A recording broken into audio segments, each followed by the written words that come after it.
भुजगेन्द्रहारं सदा वसन्तं हृदयारविन्दे भवं भवानी सहितं नमामि। श्री भागवत भगवान की है आरती, पापियों को पाप से है तारती। श्री भागवत भगवान की है आरती, पापियों को पाप से है तारती। श्री भागवत भगवान की है आरती, पापियों को पाप से है तारती। पाप से है तारती।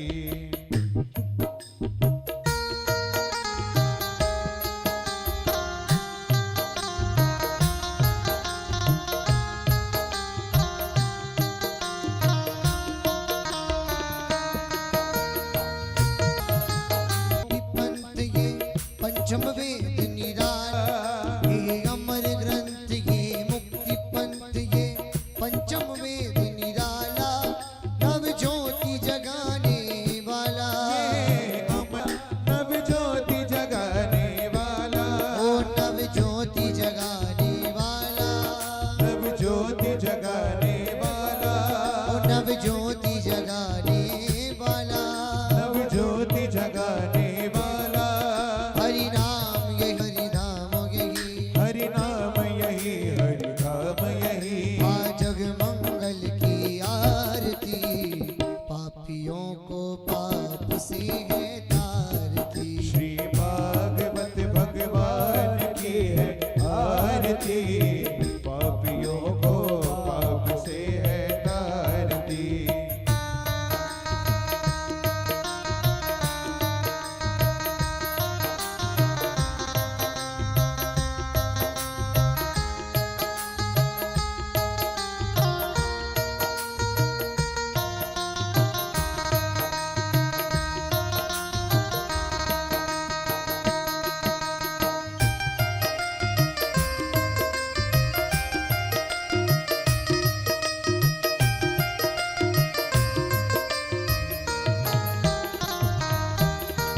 शांति गीत पावन पुनीत, पापों को मिटाने वाला, हरि दर्श कराने वाला। ये शांति गीत पावन पुनीत, पापों को मिटाने वाला, हरि दर्श कराने वाला। ये सांगराने वाला, ये शांति गीत पावन पुनीत, पापों को मिटाने वाला, हरि दर्श हरि दर्श कराने वाला, हरि दर्श कराने वाला।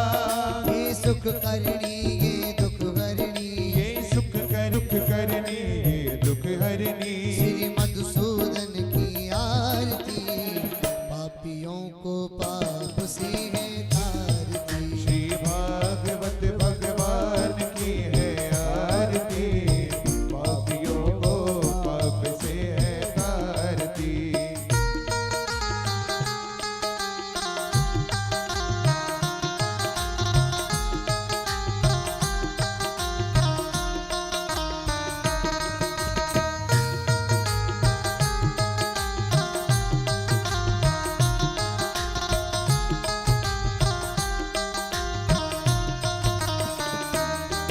हे मधुर बोल सतपंथ खोल, सन्मार्ग बताने वाला, बिगड़ी को बनाने वाला।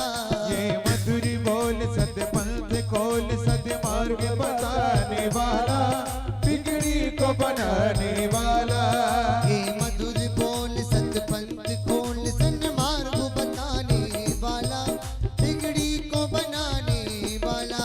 ये मधुर बोल सतपंथ खोल, सदमार्ग बताने वाला, बिगड़ी को बनाने वाला। ओ बिगड़ी को बनाने वाला, बिगड़ी को बनाने वाला, बिगड़ी को बनाने वाला, बिगड़ी को बनाने वाला।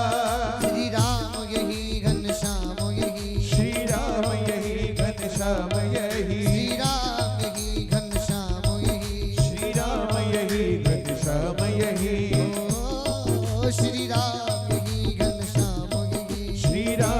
यही घनश्याम यही हाँ प्रभु महिमा की आरती पापियों को पाप से है तारती श्री भागवत भगवान की है आरती पापियों को पाप से है तारती श्री भागवत भगवान की है आरती पापियों को पाप से है तारती श्री भागवत भगवान की है आरती पापियों को पाप से है तारती हरे राम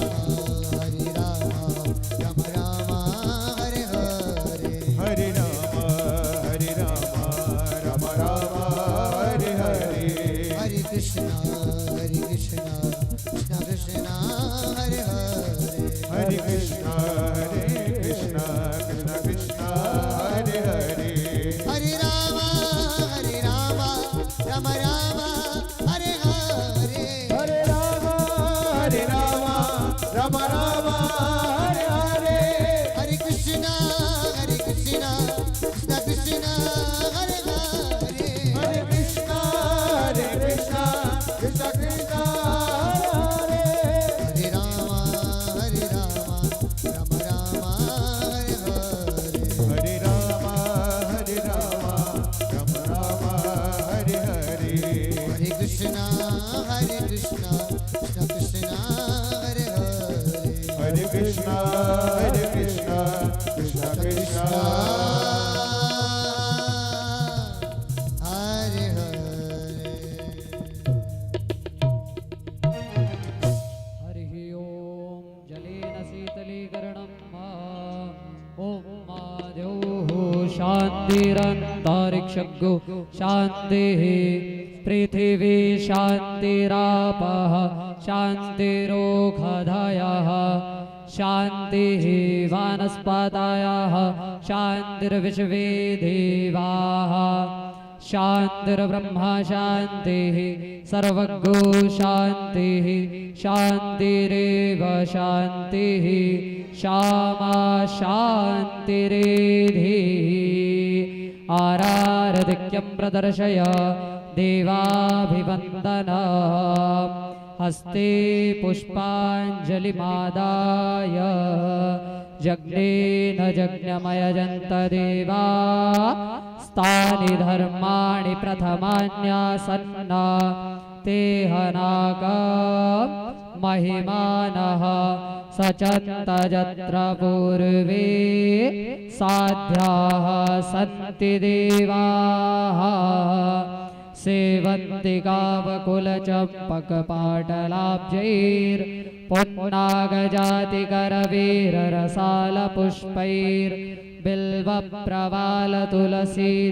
गावकुलचम्पकपाटलाब्जैर्पुन्नागजातिकरवीररसालपुष्पैर्बिल्वप्रवालतुलसीदलमञ्जरीभिः त्वां पूजयामि परमेश्वर मे प्रसीद नानासुगन्धिपुष्पाणि यथा कालोद्भवानि च पुष्पाञ्जलिर्मया दत्ता गृहाण परमेश्वरः मन्त्रपुष्पाञ्जलिः समर्पयामि नमस्करोमि हरि ओम गजाननं भूतगणाधिसेवितं कपितजम्बुफलचारुभक्षणम् उमासुतं शोकविनाशकारिकम् नमामि विघ्नेश्वरपादपङ्कजम् या देवी सर्वभूतेषु लज्जारूपेण संस्थिता नमस्तस्यै नमस्तस्यै नमस्तस्यै नमो नमः या देवी सर्वभूतेषु लक्ष्मीरूपेण संस्थिता नमस्तस्यै नमस्तस्यै नमस्तस्यै नमो नमः या देवी सर्वभूतेषु बुद्धिरूपेण न संस्थिता नमस्तस्यै नमस्तस्यै नमस्तस्यै नमो नमः उल्लंघ सिंधो सलिलं सलीलं यशोकवन्नी जनकात्मजाया आदाय तेनैह ददाह लंका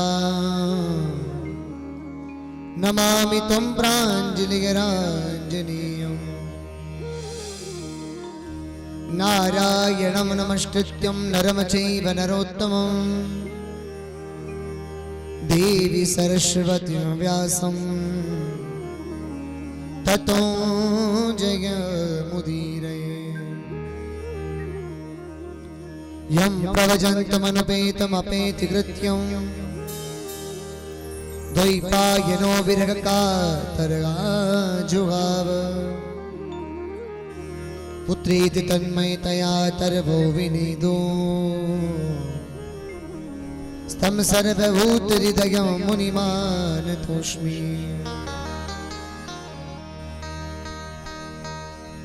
देहं सदा परिभवग्नमविष्टदोहं तीर्थास्पदं शिविरञ्चिनुतं शरण्यं प्रत्यार्थिहं प्रणतपालभवाब्धिपूतं वन्दे महापुरुषते चरणारविन्दम् वंशी विभूषितकरानवनीर्दामा पीताम्बरादरुणबिम्बफलादरुष्टा पूर्णेन्दुसुन्दरमुखादरविन्दनेत्रा कृष्णात् परं किमपि त्वमहं न जाने गोपाल बालं भुवनैकपालं संसारमाया मतिमोहजालं यशोः विशालं शिशुपालकालं बालं मुकुन्दं मनसा स्मरामि जय जय राधा रमण जय जय नवल किशोर जय गोपी चित चोर प्रभु जय जय माखन चोर भक्ति भक्त भगवंत गुरु चतुर नाम बपु एक तिनके पग बंधन किए नासत वीर अनेक मेरा मन माणिक गिरधरो श्री मनमोहन के पास प्रेम ब्याज गित नो बढ़ो कि ना छूटन की आस आज भी तोरा आसरा और कल भी तोरी आस घड़ी घड़ी तोरा आसरा छह ऋतु बार मास शरण पड़े की लाज है तुम राखो जगदीश दोनों भुजा पसार के मैं धरूं चरण में शीश बोले श्रीमद् भागवत महापुराण की जय व्यास जी महाराज की जय सुखदेव स्वामी की जय परीक्षित जी महाराज की जय वृंदावन बिहारी लाल की जय राधा रानी सरकार की जय जगत गुरु श्री श्री जी महाराज की जय स्वामी जी महाराज की जय जय जय श्री राम राधे जय जय श्री राम राधे जय जय श्री राधे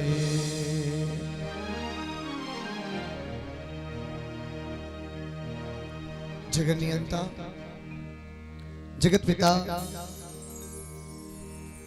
जगदीश्वर प्राणनाथ निधिवन बिहारी रास बिहारी मोहिनी बिहारी रसिक बिहारी आप श्री के श्री चरणों को नमन करते हुए आप श्री की वांग्मय प्रति मूर्ति श्रीमद् भागवत कथा में नमन साथ ही आप श्री की आराधनी शक्ति श्री राधे रानी के श्री चरणों को नमन। सभी साधु समाज, सभी संत समाज को हमारा हृदय से भाव से नमन। आए हुए सभी भक्त श्रद्धालु माई बाप सभी के श्री चरणों को नमन। साथ ही श्रीमद् भागवत कथा के आज तृतीय दिवस के तृतीय सत्र में सभी प्रवेश कर रहे हैं। इससे पूर्व संगत को नमन। आइए भगवान की कथा में प्रवेश कर रहे हैं। उससे पूर्व 2 मिनट नाम सभी संकीर्तन मिलकर सभी गाएंगे।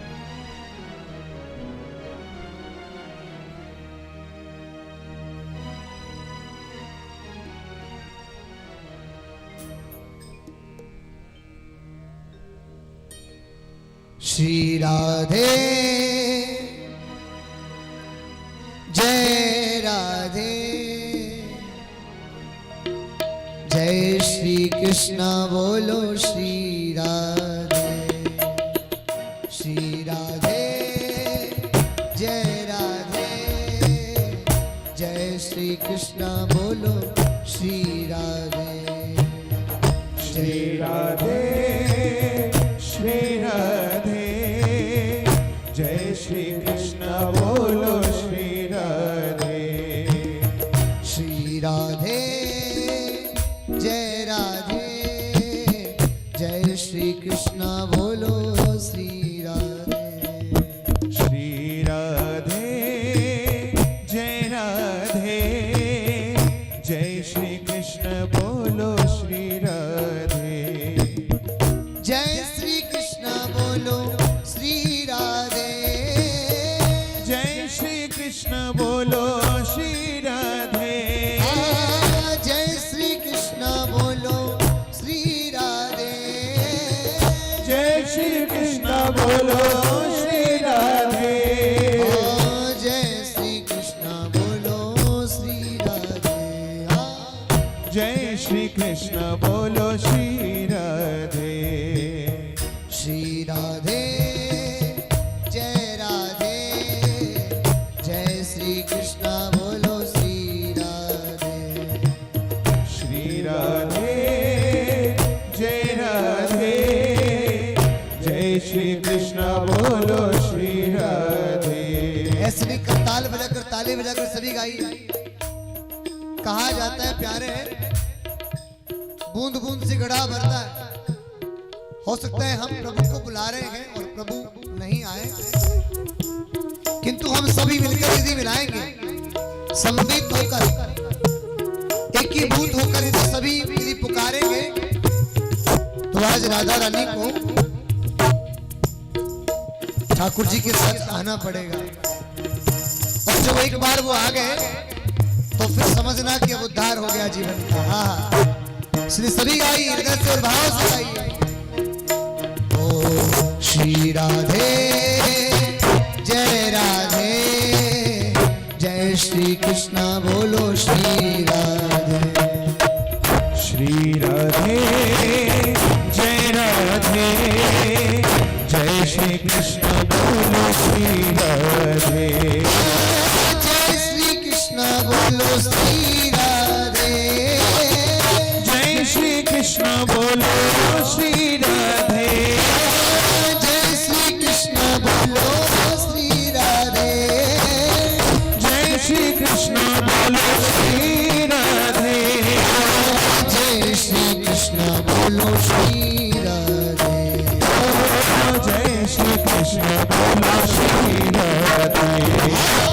श्री राधे जय राधे, जय श्री कृष्ण बोलो श्री राधे। श्री राधे जय राधे, जय श्री कृष्ण बोलो श्री राधे। जय श्री कृष्ण बोलो श्री राधे।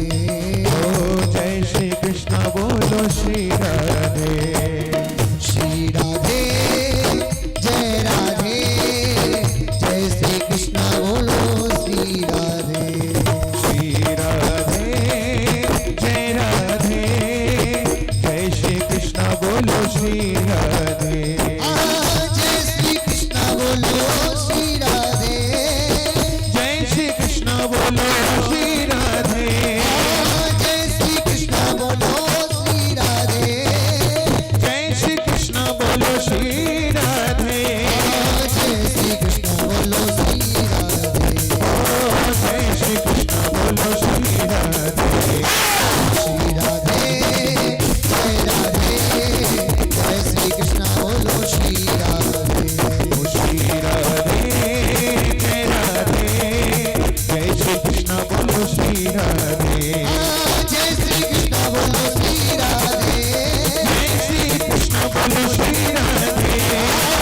श्री कृष्ण बोलो श्री राधे। जय श्री कृष्ण बोलो श्री राधे। जय श्री कृष्ण बोलो श्री राधे। जय श्री कृष्ण बोलो श्री राधे। जय श्री कृष्ण बोलो श्री राधे।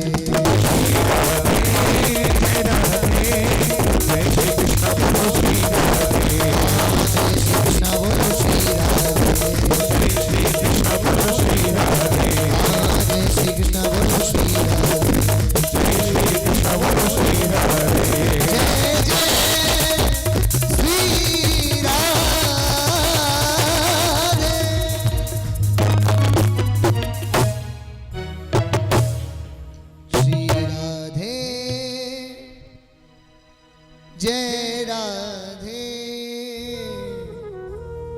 जय श्री कृष्ण बोलो श्री राधे। श्री राधे जय राधे। गाइए गाइए सभी गाइए। जय जय श्री कृष्ण बोलो श्री राधे। जय श्री कृष्ण बोलो श्री राधे। जय श्री कृष्ण बोलो श्री राधे। जय श्री कृष्ण बोलो श्री राधे। ओ जय श्री कृष्ण बोलो श्री राधे। श्री राधे जय राधे। जय श्री कृष्ण बोलो श्री राधे। श्री राधे जय राधे। जय श्री कृष्ण बोलो श्री राधे। जय जय श्री राधे। राधे। आइए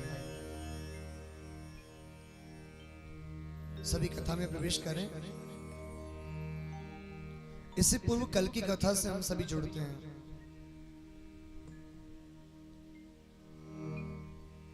आपने हम सभी ने कल की कथा में श्रवण किया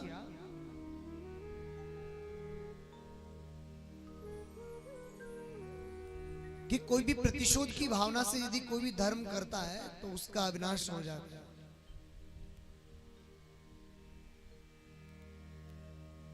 और महादेव से प्रतिशोध, जब दक्ष प्रजापति ने भोलेनाथ से प्रतिशोध लेने का विचार जब बनाया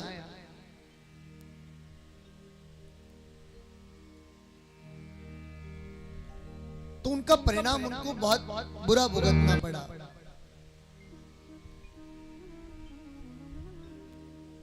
कल हम सभी ने कथा में श्रवण किया कि भोले बाबा जो अगुण अमान मातु पितु हीना,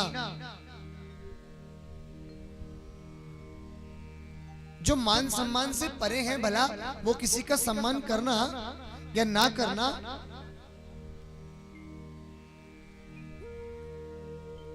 उनके व्यक्तित्व में ही नहीं है, उनके आचरण में, उनके व्यवहार में ही नहीं है। भोले बाबा को हम पत्ते चढ़ाकर आ जाते हैं, पत्ते बेल पत्ते इत्यादि चढ़ा देते हैं, भोले बाबा खुश हो जाते हैं। और किसी अन्य देवी देवताओं को बेल पत्ते आदि हम चढ़ाते हैं क्या? कभी नहीं। लेकिन भोले बाबा को पत्ते चढ़ा दो भैया, बराबर है, वही में प्रसन्न रह जाएंगे। नाम भी भोले, भक्त को देखकर जल्दी जो द्रवित हो जाते हैं वो भोले बाबा, आशुतोष जो शीघ्र प्रसन्न हो जाते हैं। इसलिए शंभू बाबा को, शंकर भगवान को नाम आशुतोष है, जो शीघ्र प्रसन्न है जाए वही आशुतोष।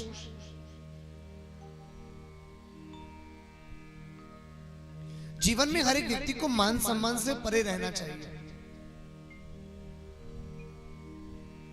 एक अमेरिकन एक फकीर भाई, एक संत हुए जिनका नाम था कन्फ्यूशियस। आप श्री का जब अंतिम समय जब आया, नजदीक जब आया,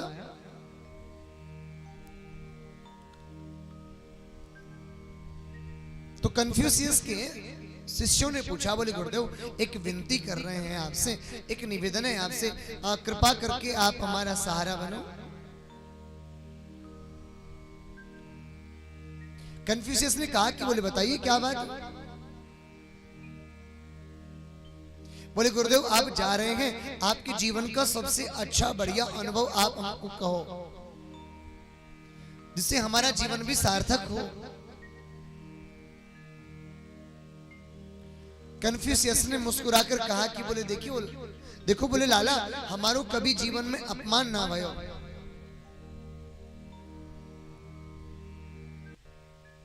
अब भैया आपस में शिष्य सोचने लगे, विचार करने लगे, यदि गुरुजी का यदि अपमान नहीं हुआ तो इससे हम क्या सीखें?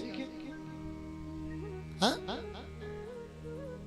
भाई, गुरुजी का अपमान नहीं हुआ तो इससे हम क्या सीखें? जब कुछ समझ में नहीं आया तो हाथ जोड़कर पुनः आग्रह किया, बोल गुरुदेव बताइए ना, आप क्या कहना चाहते हैं? हमें तो कुछ समझ में नहीं आया। कन्फ्यूशियस ने कहा, बोले देखो लाला, अपमान उसी व्यक्ति का होता है जो व्यक्ति हृदय में सम्मान की भूख लेकर बैठा हुआ। हम वहां जाएं तो कोई हमारा स्वागत करे, कोई हमें सम्मान दे, वाह महाराज जी आ गए, वाह बहुत बड़े संत आ गए, वाह बहुत बड़े दिग्गज आ गए, बहुत बड़े नेता आ गए।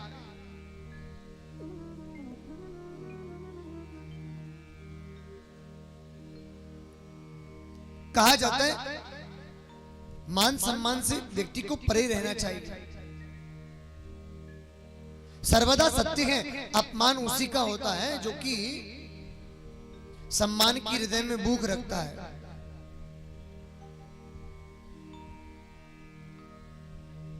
कन्फ्यूशियस ने अपने शिष्यों को कहा, बोले देखो लाला एक बात कहें, हमारा देखा जाए तो कई बार ऐसे अपमान हुआ, कई बार सभाओं से हमें निकाला गया, कई बार लोगों के द्वारा हमें दुत्कारा गया, फटकारा गया, तिरस्कृत किया गया, अपमानित किया गया, किंतु हमने अपने आप को कभी बड़ा समझा ही नहीं, क्योंकि हमने तो इस चोले को, इस शरीर को मांस, मदिर और मज्जा का एक तंत्र माना।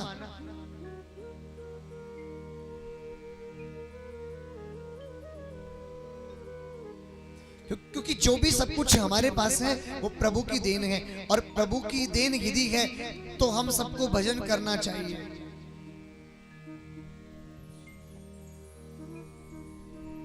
हमें कोई सम्मान दे या ना दे इस बात से हमें क्या मतलब भैया।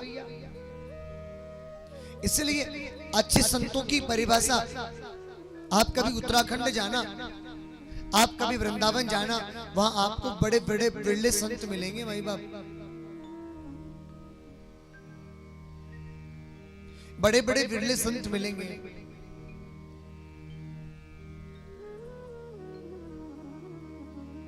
और वृंदावन की महिमा तो अपरंपार है भैया।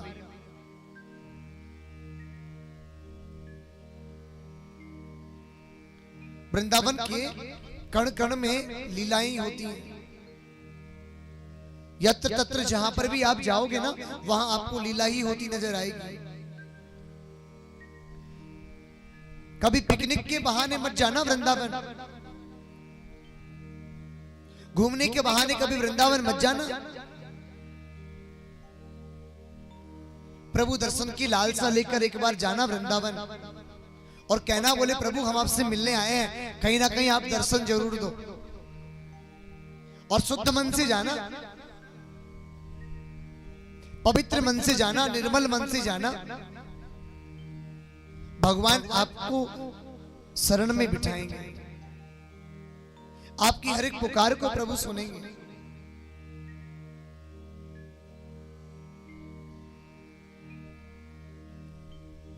क्योंकि कहा जाता है भैया, प्रभु की शरण में जो भी जाए और निर्मल मन से जाए तो प्रभु उसे शरणागत बनाते हैं, अपने चरणों में बिठाते हैं।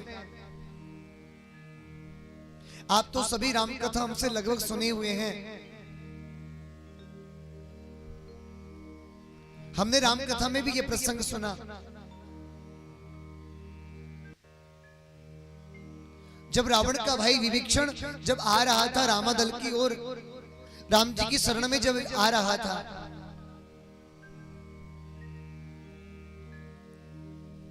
तो राम जी की रामादल में वानर भालू ऋषियों ने कहा, बोले प्रभु, बोले ये रावण का भाई विभीषण है,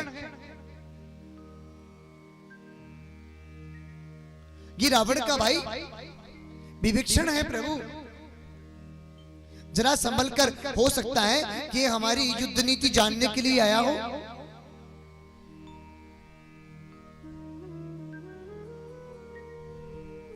बताइए राम जी के सामने कितना बड़ा प्रश्न खड़ा हो गया।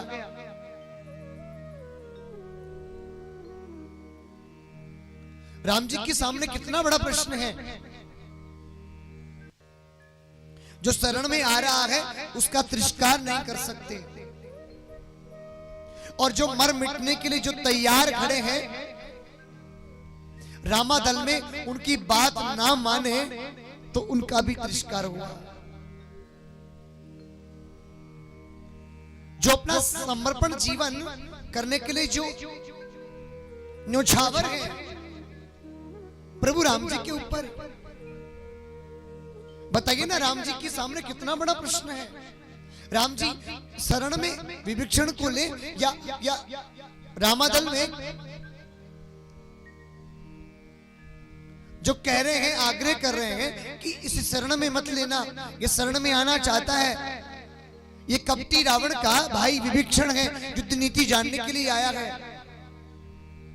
आखिर वो राम है, वो सबको प्रसन्न रखने वाले हैं।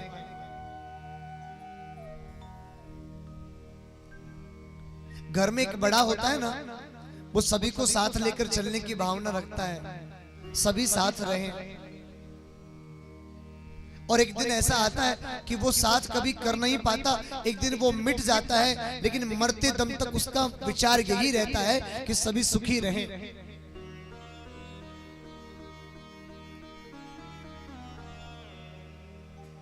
हस्तिनापुर के पितामह विश्व पितामह की भी तो यही प्रतिज्ञा थी कि हस्तिनापुर जब सुखी रहेगा ना, तब मैं अपने प्राण त्यजूंगा। इच्छा मृत्यु का वरदान प्राप्त था विश्व पितामह को। बड़ा सदा यही चाहता है कि मेरा परिवार एक हो, एक जगह बैठे। वैसे ही मेरे प्रभु राम हैं, शरण में आए हुए भक्त की भी रक्षा करना, उनको भी शरणागति देना, और रामादल में सभी जो वानर भालू जो रीछ सब हैं, उनका भी कथन स्वीकार करना। इसलिए छोटा सा कथन कह दिया, निर्मल मन जन सो मोहि पावा, निर्मल मन जन सो मोहि पावा, पट चल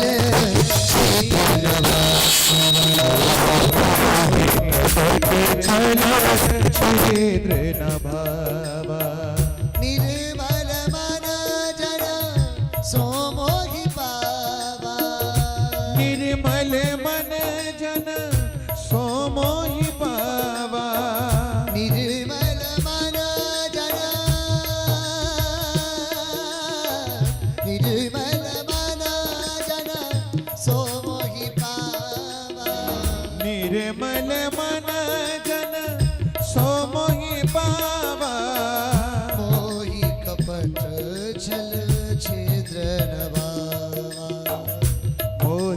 कपट छल छिद्र न भावा निर्मल मन जन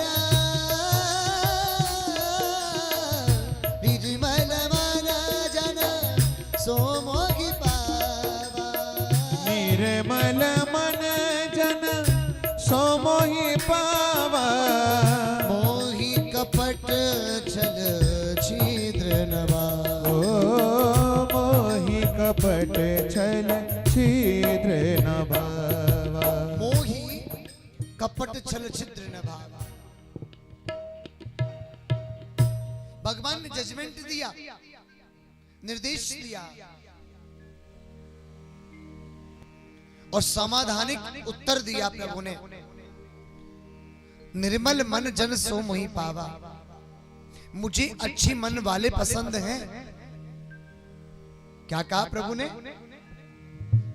जिनके मन में कपट नहीं है, छल नहीं है, ईर्ष्या नहीं है, वो मुझे प्रिय हैं।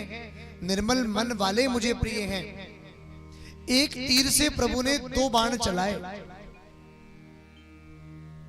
जब कहा ना मुझे अच्छे मन वाले पसंद हैं, ईर्ष्या करने वाले पसंद नहीं, तो रामा दल में समस्त वानर भी चुप रह गए, क्योंकि वो विभीषण के प्रति ईर्ष्या कर रहे थे, शांत पड़ गए। और इधर से कौन? विभीषण। उसके लिए भी ये नहीं कहा किसको भगा देंगे या इसको शरण में ले लेंगे। बड़ा गजब का प्रभु ने उत्तर दिया और कह रहे हैं यदि इनका निर्मल मन होगा ना तो इन्हें भी हम शरण में ले लेंगे, और यदि इनका मन यदि खराब रहा तो वापस रावण के पास भेज देंगे। एक बार ताली बजाओ, देखो ऐसे है राम। रामादल की भी बात रखी और विभीषण की भी बात रखी।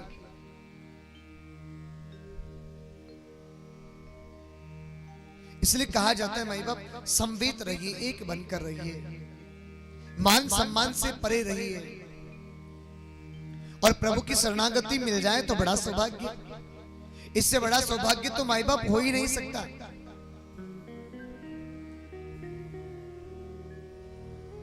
मनु जी महाराज और शत्रुपा की बिटियान की कथा तो कल हमने श्रवण करी।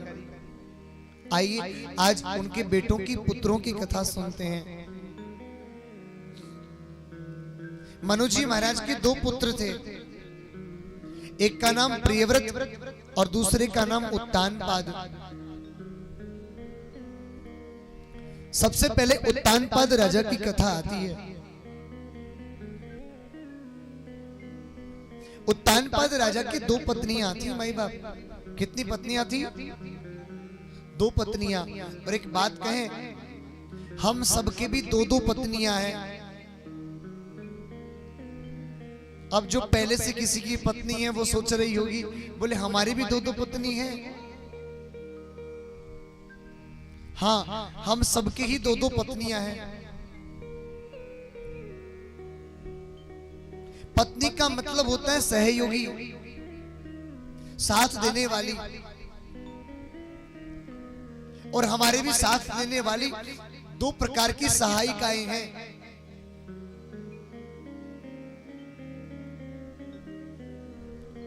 सुमति कुमति सबके उड़ रहे हैं, एक बुरी बुद्धि और एक अच्छी बुद्धि, ये हमारी सहायिका ही तो है। कभी हम कुटिल बुद्धि से अपना काम निकालते हैं, तो कभी अच्छी बुद्धि से हम अपना प्रतिष्ठा स्थापित करते हैं, अपनी प्रतिष्ठा जमाने का प्रयत्न करते हैं। सुमति कुमति सबके उड़ रहे हैं। और इसके प्रति चर्चा में तुलसी बाबा ने तो बड़ा सुंदर व्याख्यान किया।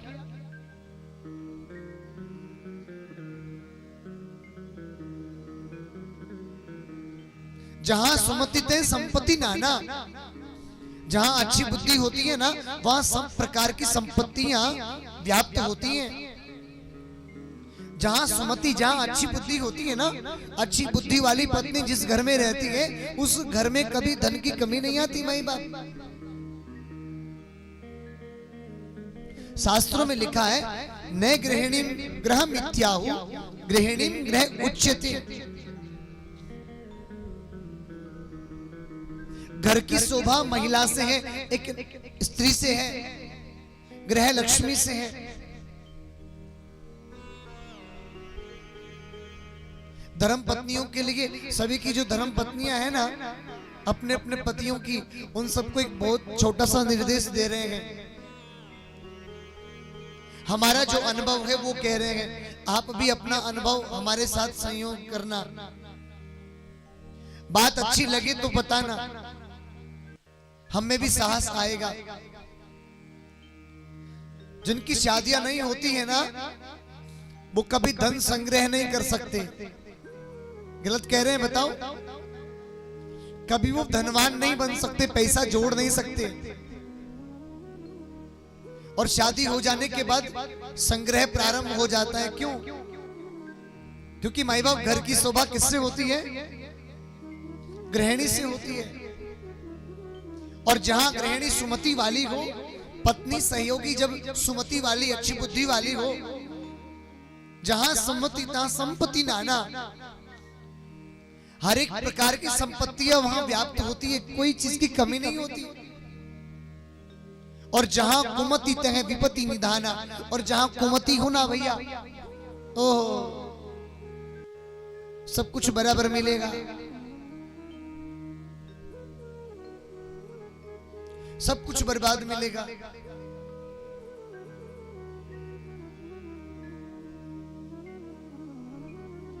अच्छा, एक बहुत कड़वी बात भी कह दें, ये तो बड़ाई कर दी हमने धर्म पत्नियों की, माता बहनों की,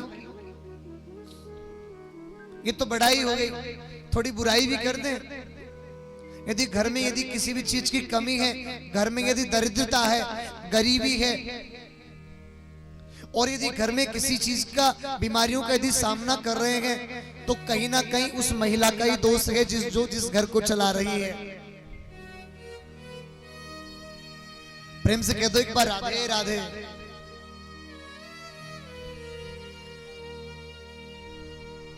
कहा जाता है माई बाप, एक दिनचर्या एक माता बहन की ऐसी होनी चाहिए, और जो घर को चला रही है गृहिणी लक्ष्मी, उसको तो अवश्य इस नियम का पालन करना चाहिए जो बता रहे हैं।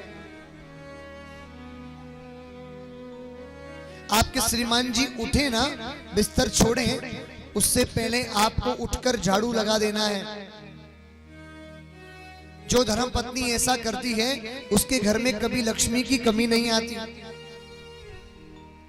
आपका पति जब पहला चरण यदि धरे तो साफ सुथरी जगह पर धरे, तो वो जहां पर भी जाएगा लक्ष्मी ही लेकर आएगा।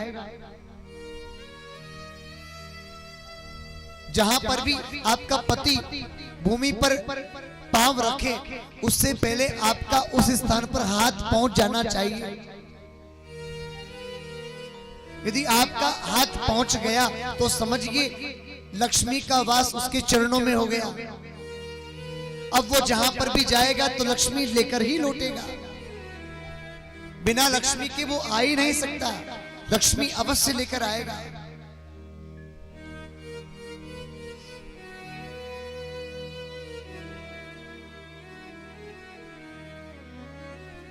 सदा नियम ध्यान रखने चाहिए।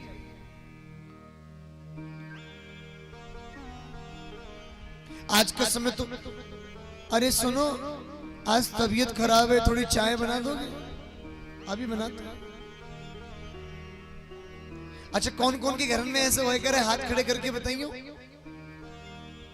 जय हो। घर की पोल सरेआम हाथ खड़े करके, बहुत बढ़िया। तबीयत खराब हो रही है, थोड़ी चाय बनाओ। अच्छा, बर्तन वर्तन भी बोले सब काम एक साथ करो, बोले अधूरा नहीं छोड़ना। इतना किया इतना और सही।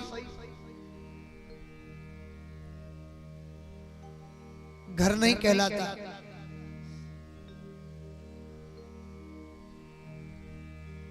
उत्तानपाद राजा की भी दो पत्नियां हैं, एक तो सुमति है और एक कुमति है, ये समझ लीजिए। सुमति है जो अच्छी बुद्धि वाली है,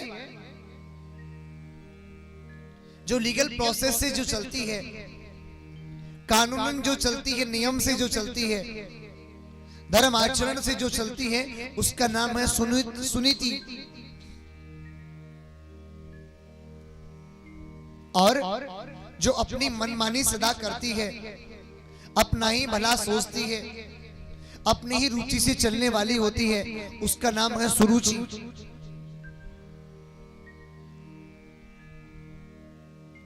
सदा हट करने वाली, सदा मनमानी करने वाली। एक बार की हम आपको बात बताएं,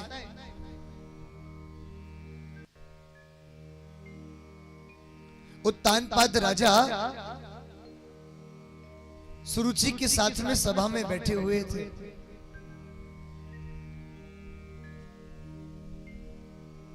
और सुरुचि के पुत्र का नाम है उत्तम। क्यों जानते हैं? क्योंकि सुरुचि जो अपने मनमानी से चलती है, जो सदा अपना ही अच्छा सोचती है, अपना ही सदा उत्तम सोचती है, इसलिए उसके पुत्र का नाम है उत्तम। और जो घर को देखकर चलती है, केंद्र भाव को देखकर चलती है, ध्रुव को देखकर चलती है, उस सुनीति रानी के पुत्र का नाम है ध्रुव।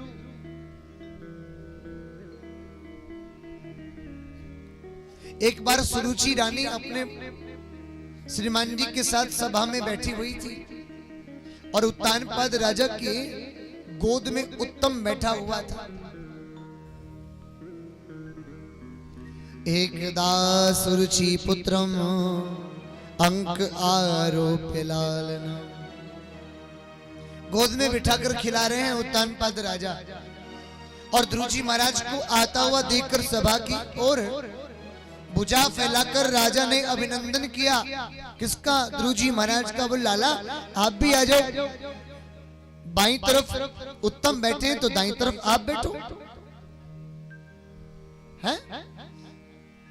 उत्तमम नारुरुक्षन्तम ध्रुवम राजा अभिनंदता। ध्रुव को बुलाया। ध्रुव आओ, पधारो, स्वागत है आपका।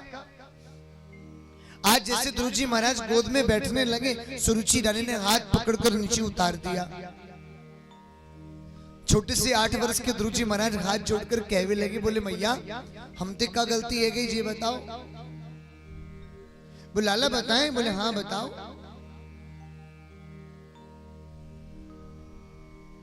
बोले आपकी बहुत बड़ी गलती है गई है। बोले कहाँ गलती है गई, जो बताओ। बालो असि पत्नात्मानम अन्य स्त्री गर्भ संवृतम। आपने अन्य स्त्री के गर्भ से जन्म ले लिया, आपसे यही भूल हो गई। लो भैया कर लो बात।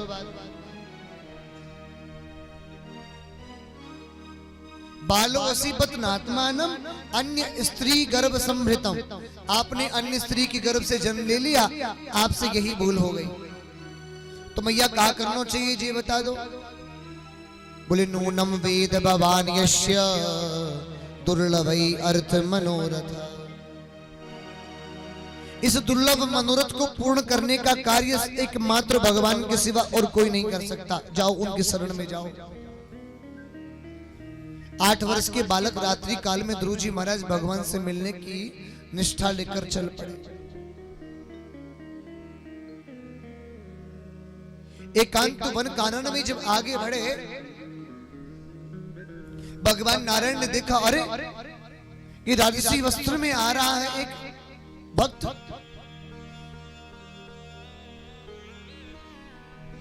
और प्रभु मिलन की इच्छा से भगवान ने आज ध्रुव जी महाराज के भाव को देखा और गदगद हो गए। नारद जी को बुलाया। नारद जी महाराज जल्दी आओ, जल्दी आओ। ये देखो, ये बालक उत्तानपाद का पुत्र ध्रुव 8 वर्ष का है, छोटी सी आयु है, राजसी वस्त्र धारण कर रखा है, आभूषणों से सुसज्जित है। एक बात कहें,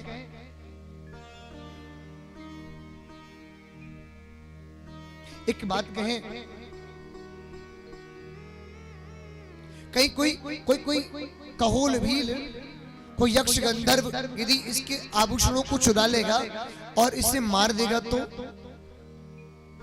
आज नारद जी महाराज को भेजा, बोलो जाओ जाओ जाओ, भाग कर जाओ, एक बार जाइए, भाग कर जाइए। नारद जी महाराज गए, भागे गए, बहुत बार समझाया,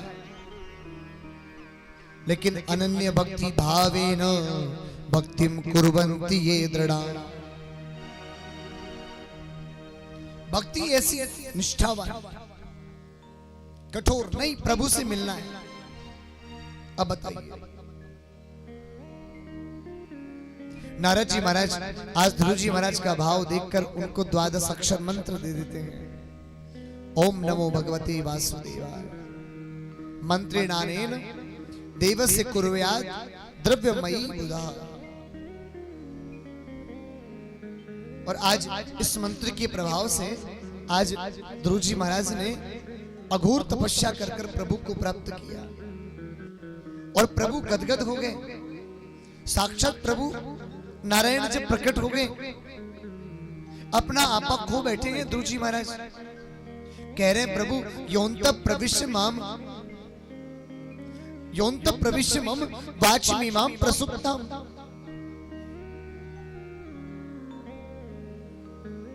क्या करना है प्रभु मुझे बताइए,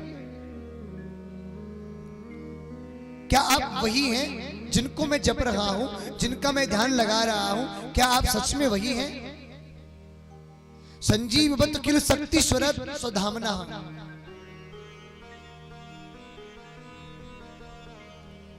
क्या मैं शिथिल हूं या मैं सजीव हूं? क्या मैं उस शक्ति पुंज को देख पा रहा हूं?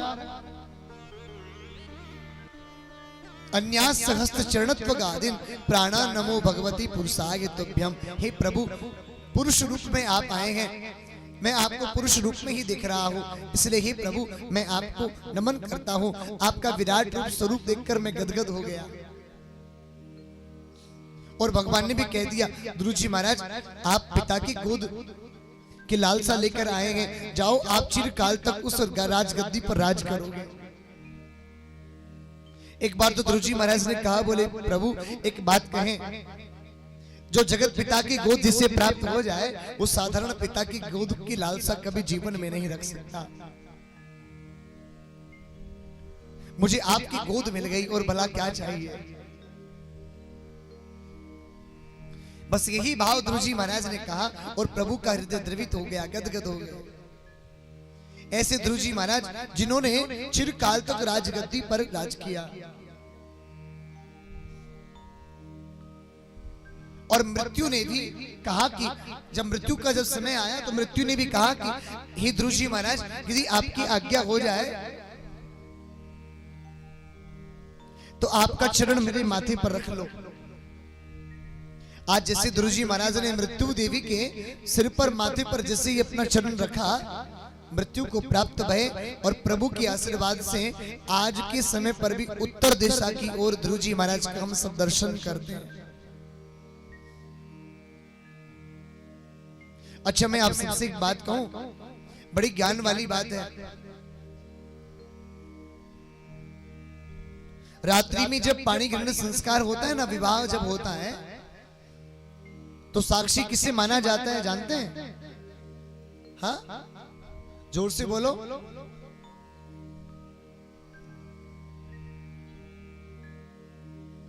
अग्नि को तो माना जाता ही है, ध्रुव तारा को।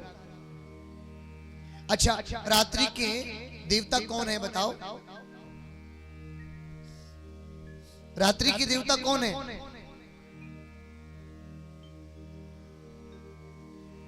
चंद्रमा। रात्रि के समय तो चंद्रमा ही दिखता है ना। तो रात्रि के देवता चंद्रमा जो दिखने वाले हैं प्रत्यक्ष देव हैं, और दिन के देवता सूर्य देवता। तो भाई रात्रि की देवता यदि चंद्रमा है तो रात्रि में चंद्रमा को ही भैया पाणी ग्रहण संस्कार के समय साक्षी माना जाना चाहिए। लेकिन क्यों? एक बात सबसे सुना होगा आपने, ब्रह्मा जी की कहीं पूजा नहीं होती। किस किसने सुना है? हाथ खड़े करके बताओ कि मात्र ब्रह्मा जी की पुष्कर में ही पूजा होती है। पर मैं आप सबसे एक बात कहूं, बिना ब्रह्मा जी की पूजा किए तो कुछ भी सफल नहीं होता। प्यारे एक बार ताली बजाकर हाथ। ब्रह्मा जी की पूजा के बिना तो कुछ भी नहीं हो सकता, क्योंकि भैया ये जो ब्रह्मा है ना, ये जो ब्रह्मदेव हैं, उन्हीं के तो अंश चंद्रमा है। मां सती अनुसुईया की कुटिया में जब भोले बाबा भगवान विष्णु ब्रह्मदेव जब तीनों गए, 6-6 महीने के जो बच्चे बने थे ना, ब्रह्मा जी चंद्रमा बने थे, भोले बाबा दुर्वासा ऋषि बने, और भगवान विष्णु दत्तात्रेय बने।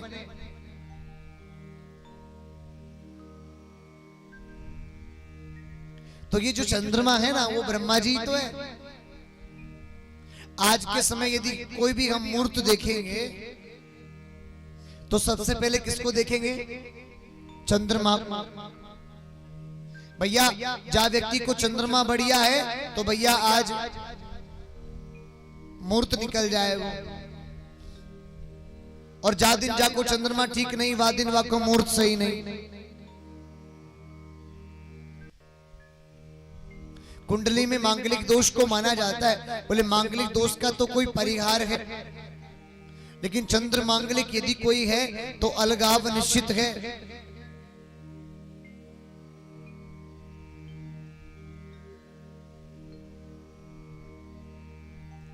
और बहुत बड़ी विचित्र कहानी है चंद्रमा की, जो ब्रह्मा जी से जुड़ी हुई है।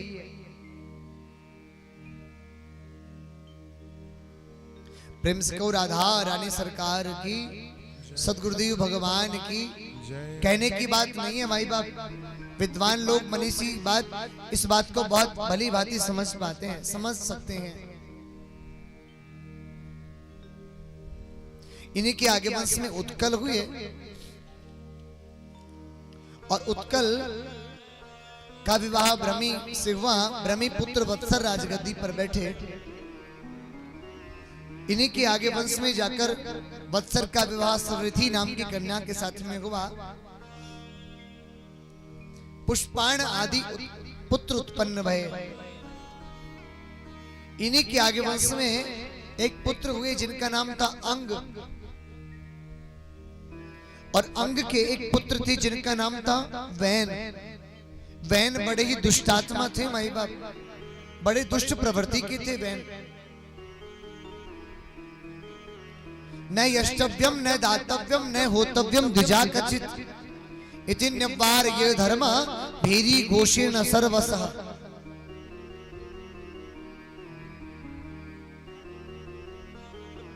राजगद्दी पर बैठकर ऐलान कर दिया,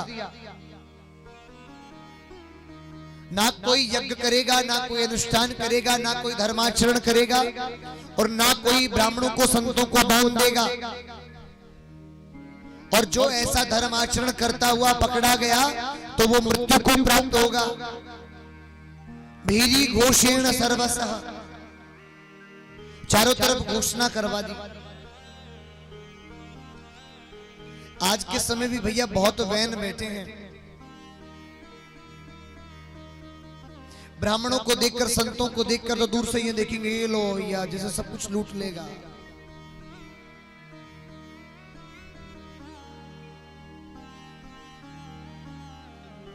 मैंने कई बार देखा है,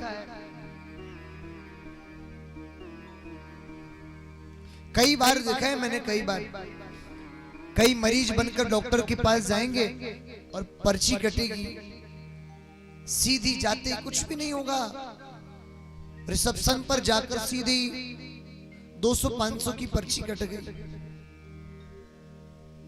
डॉक्टर साहब कितनी देर में मिलेंगे? आपको टोकन मिल गया, आपको बुला लिया जाएगा, आप बैठ जाओ।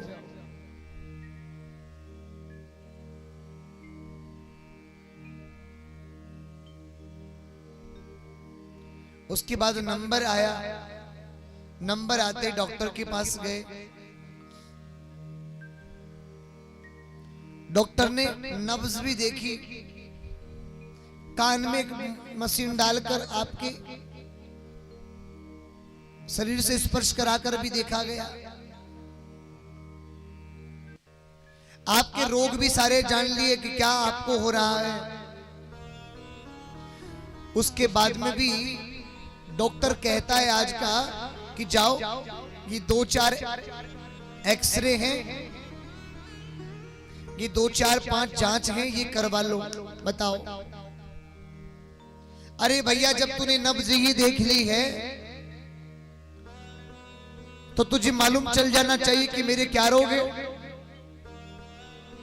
तो ये हाथ पकड़ कर जो देखा वो क्या नाटक, और ये मशीन लगाकर जो देखा वो क्या देखा। डॉक्टर वो कि जो चेहरे से और बात करते ही पकड़ ले कि इसको क्या रोग है।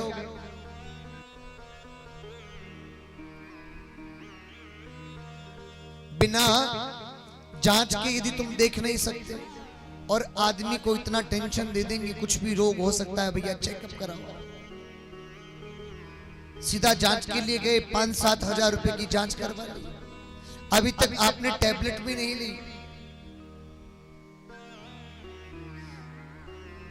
2-5 दिन की टैबलेट दे दी आपको, आप फिर से गए, आपके लग चुके 7-8 हजार रुपए तो आपके लग चुके, आपको अभी तक दवा नहीं दी गई है।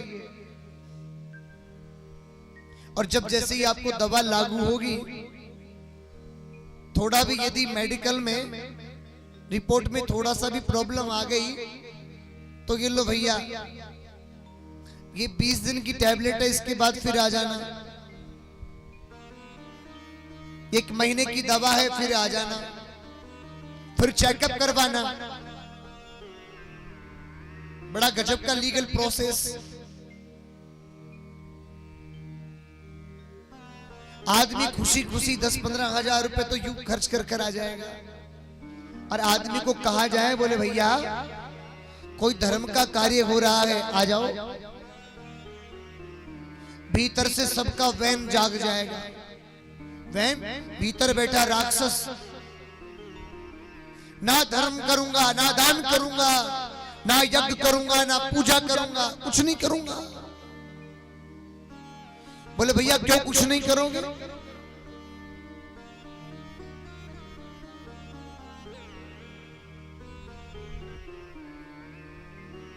बोले भैया पैसा लगेगा इसलिए नहीं करेंगे। अच्छा,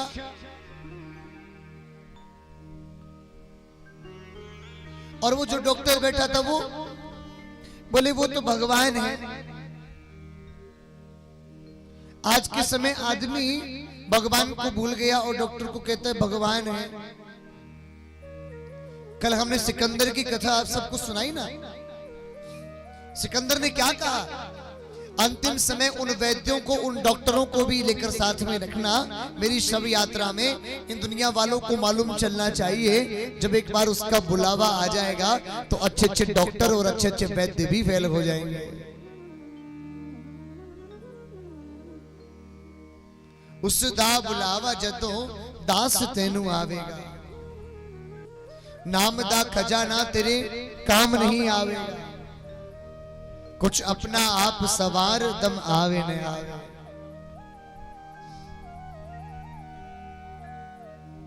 और आज की भी सबसे बड़ी भीषण समस्या भी यही है। आज का आदमी दान पुण्य को भूल गया भाई बाप। आज के दिन यदि किसी से कहा जाए बोले भैया थोड़ा ये काम करवाना है, थोड़ी पूजा करवानी है, ब्राह्मण भोजन करवाना, ये काम करना, ओ भैया इतना मोटा मुंह सूज जाएगा और काम इतने आ जाएंगे सामने आड़े। अरे भैया ये कंडीशन है, वो कंडीशन है, ये कंडीशन है, वो कंडीशन है। अभी टांग टूट जाए भैया कि भैया सारी कंडीशन खत्म, पहले लेके भागो। और खुद की टूट जाए टांग सो भगो, सारी कंडीशन खत्म है भैया, वही क्षण में नष्ट हो जाए। सब काम दाम मंद पहले वो करो, चलो भागो। और फिर कहेंगे भगवान ऐसा दुख आपने क्यों दिया, आखिर हमने आपका क्या बिगाड़ा था। वारे वाह, बड़ा कर्जदार है भगवान पर, एहसान गिना देता है आज का आदमी थोड़ा सा कुछ करके।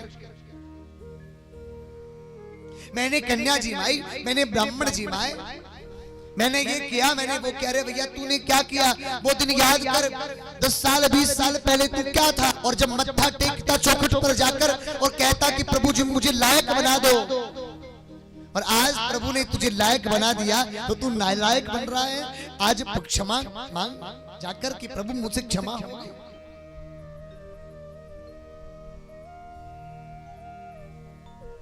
प्रभु को दोष जब देना, जब प्रभु के लिए कुछ करना। कथा में हमने कहा कि प्रभु का, भगवान का सदा हितकर कौन होता है? एक ब्राह्मण, एक संत, एक गौ माता, समस्त जीव प्रजाति। और जो आज के समय अकाल की स्थिति आ रही है ना माई बाप, वो इसीलिए आ रही है अकाल की स्थिति। सुन लीजिएगा, मुझे एक बात बताइए, कई बार मैं सोचता हूं, हो सकता है आप भी सोचते होंगे,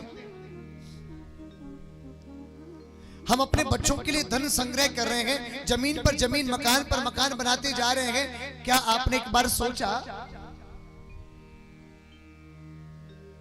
आज के समय हमको पानी पीने को नहीं मिल रहा है, शुद्ध पानी पीने को नहीं मिल रहा है। आज से 25-30 साल 50 साल बाद में क्या अपने बच्चों को पानी मिल सकेगा?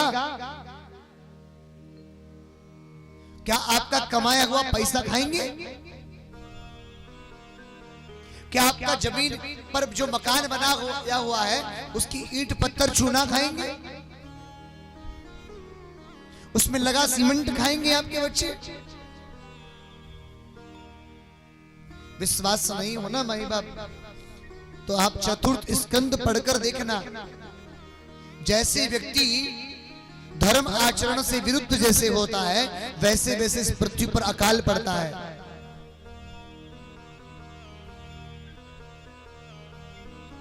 अकाल की स्थिति आ जाती है। आज के समय देखिए ना, और कितना फेरबदल। मात्र 25 से 30 साल पहले चाहूं और पानी ही पानी था, मीठा पानी पीने योग्य पानी था, और आज के समय ऐसी कंडीशन है भैया। अरे ये पानी पीने का नहीं है, पानी घी वाला पीने का है। पहले कुएं में जाते, बाल्टी भर लाते, कोई पानी में भेद ही नहीं था। विचार करो, आज पानी में भेद हो गया। वो पानी में भेद इसीलिए हो गया क्योंकि हमने अपने भगवान में भेद कर लिया।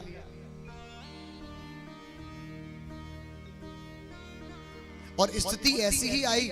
राजा वैन ने जब इस प्रकार का दुराचरण किया तो अकाल पड़ गया। परिकरों ने मिलकर उसको मार दिया। जंगा का मंथन किया गया, निषाद राज कहोल वीर प्रकट हुए, सीधे जंगल में चले गए।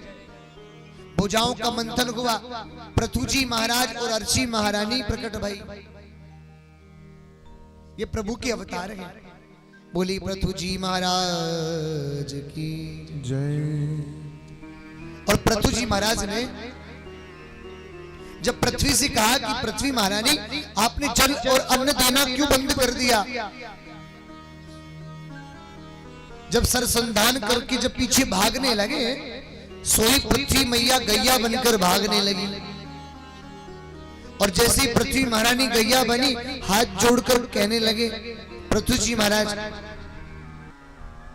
भूदेवी आप पृथ्वी मैया, आप गैया क्यों बनी हो? पृथ्वी महारानी कहने लगी, प्रभु मैं गैया इसलिए बनी हूं क्योंकि आप गैया पर वार नहीं करोगे। पर आपको गैया क्यों बनना पड़ा, क्यों विवश होना पड़ा गैया बनने के लिए? बोले प्रभु मैं सदा आपके हितकर हूं। बोले कैसे बताओ? कि वो अपना धन कमाए, उसमें से 10% धन धर्म में खर्च करे। लेकिन आप आज का आदमी स्वयं खाएगा, अपनों को खिलाएगा, किसी को नहीं खिलाएगा, किसी को भी नहीं खिलाएगा। बात हम कह रहे हैं, आप सबको बड़ी अच्छी लग रही होगी, सब कह रहे हैं बात तो सही है महाराज, बात तो सही है महाराज। और जैसी कथा से बाहर गए महाराज बहुत बुरी कंडीशन है, हालत खराब है महाराज।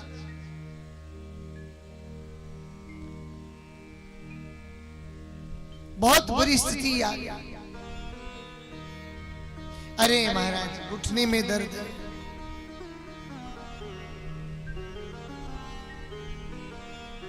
सर दर्द होता है, शरीर दर्द करता है, डॉक्टर के आए दिन पैसा लगता है, घर में झगड़ा हो रहा है, बीवी बच्चे की बहू भाग पियर जाके बैठी है, मेरे छोरा को बयाना है, छोरी को बयाना है, घर में कलह मचो भयो है, लड़ाई है रही है।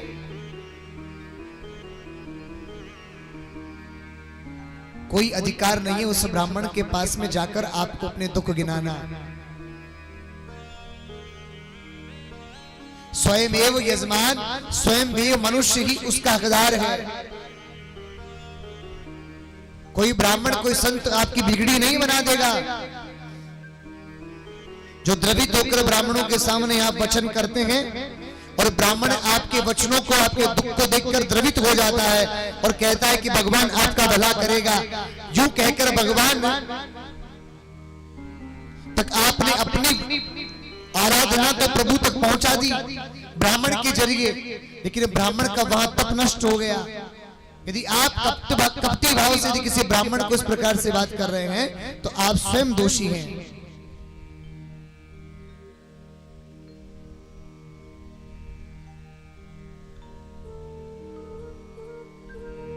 किसी ब्राह्मण के मुख से एक बार निकल जाए ना, आनंद हो गए, आप आनंद करो, आपकी तो आनंद हो गए, लेकिन उसके ब्राह्मण का गया, तपश्चर्या जितना उसने किया ना सब नष्ट हो गया। क्या किसी का कर्ज अदा करोगे? क्या किसी संत का कर्ज अदा करोगे? बताइए ना, एक बार विचार कीजिए ना, हमारे घरों में किस किस के घरों में गाय है बताओ? कौन कौन गैयाओं को रोटी देता है बताओ? नहा धोकर बिना कुछ खाए भगवान को पूजन अर्चन कर कर पहली रोटी नहा धोकर बनाकर यदि कोई भोजन कराता हो तो बताओ गैया को।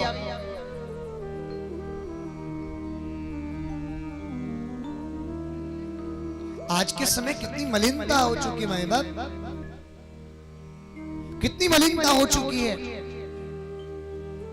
पृथ्वी महारानी ने कहा कि बोले मैया, बोले प्रभु एक बात कहें, आज का मनुष्य बड़ा ही मनमानी करने वाला हो गया है।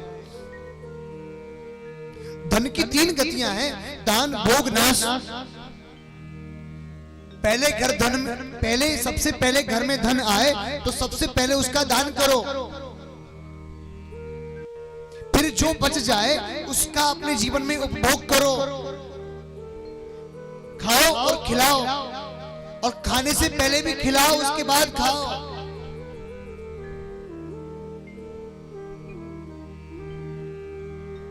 और तीसरी गति जानते हो?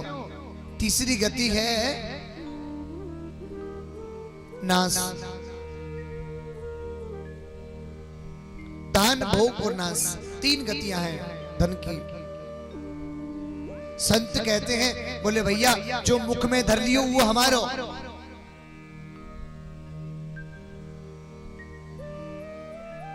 और जो जेब में धर लियो जो जेब में धर लियो वह भैया दूसरे को। बोल जेब में काहे को धरो? बोले भैया या ये धरो दूसरे देनो, या लिए धरो भैया भैया।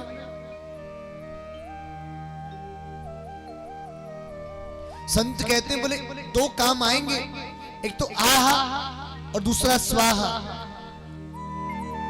एक जो मुख में धर लिया वो आहा, वो किसी और का नहीं, वो सिर्फ अपना है जब तक जीते रहे। और जो स्वाहा कर दिया, जो दान धर्म कर दिया, जो हवि प्रदान कर दिया, जो हविष प्रदान कर दी है, वो साथ जाएगा और कुछ साथ नहीं जाने वाला। इसलिए सदैव हमको धर्माचरण करते रहने चाहिए। और आज कलयुग की स्थिति भी यही है। आज धर्म का कार्य कोई भी होता है तो 4 लोगों को नहीं, 100 लोगों में से लगभग 70% लोगों को तो जलन होती है। ये सब क्या हो रहा है? क्योंकि आज के समय वैन बहुत हो गए और उन वैनों के ही कारण आज इस धरती पर अकाल पड़ता जा रहा है। जल की और अन्न की कमी हो रही है। किस किस माता बहनों ने एक बात सुनी हो कि लगा हुआ आटा रात्रि में नहीं रखना चाहिए? ध्यान रहे, आपने गलत सुन लिया, आपने उसका अर्थ गलत निकाल लिया। लगा हुआ आटा ही नहीं, रात्रि काल में आटा ही रखा नहीं रहना चाहिए। जो रात्रि काल में घर में आटा रखा हुआ है, उस आटे को भी दूसरे दिन काम में नहीं लेना चाहिए।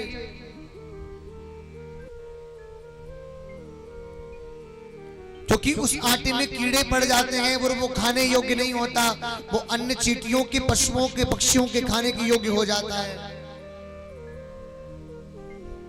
आप लगभग 30 वर्ष पहले, 35-40 वर्ष पहले कई बुजुर्ग माता बहन बैठे हुए होंगे।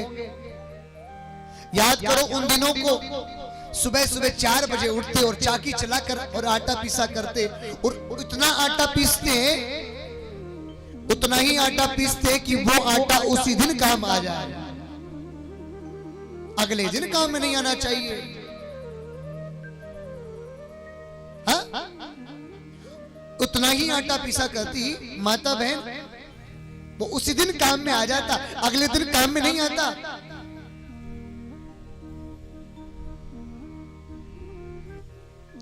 क्योंकि अगले दिन अपने खाने के योग्य ही नहीं रहेगा। लगा हुआ आटा नहीं, कैसा भी आटा। अब बताओ कितने जीवों का भाग का हम सब खा रहे हैं।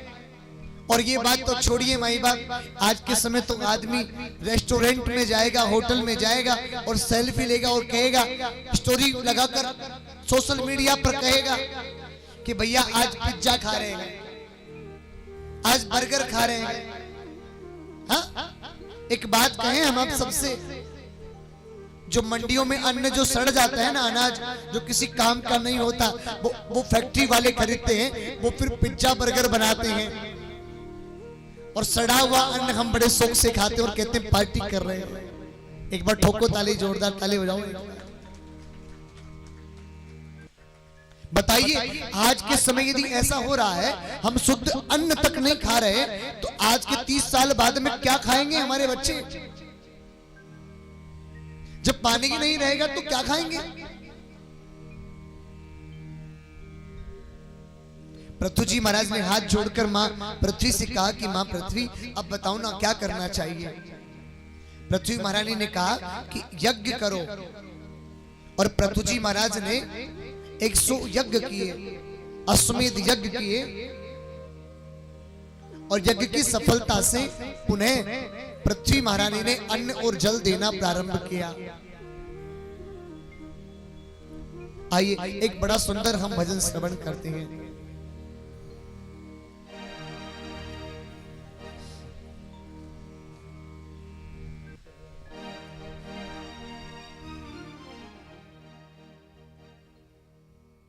जीवन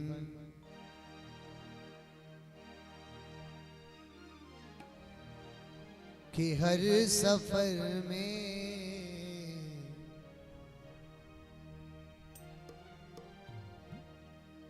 एक बात याद रखना, हर हाल में तू अपनी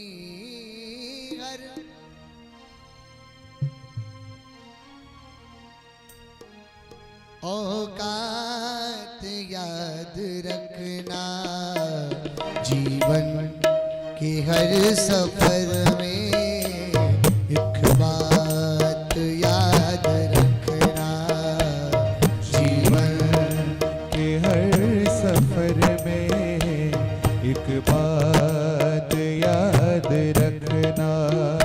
हर हाल में तू अपनी, हर हाल में तू अपनी, हर हाल में तू अपनी, हर हाल में तू अपनी औकात याद रखना, जीवन के हर सफर में एक बात याद रखना, जीवन के हर सफर में एक बात याद रखना। उठा कर दोनों हाथ मिलाकर ताली आया हो।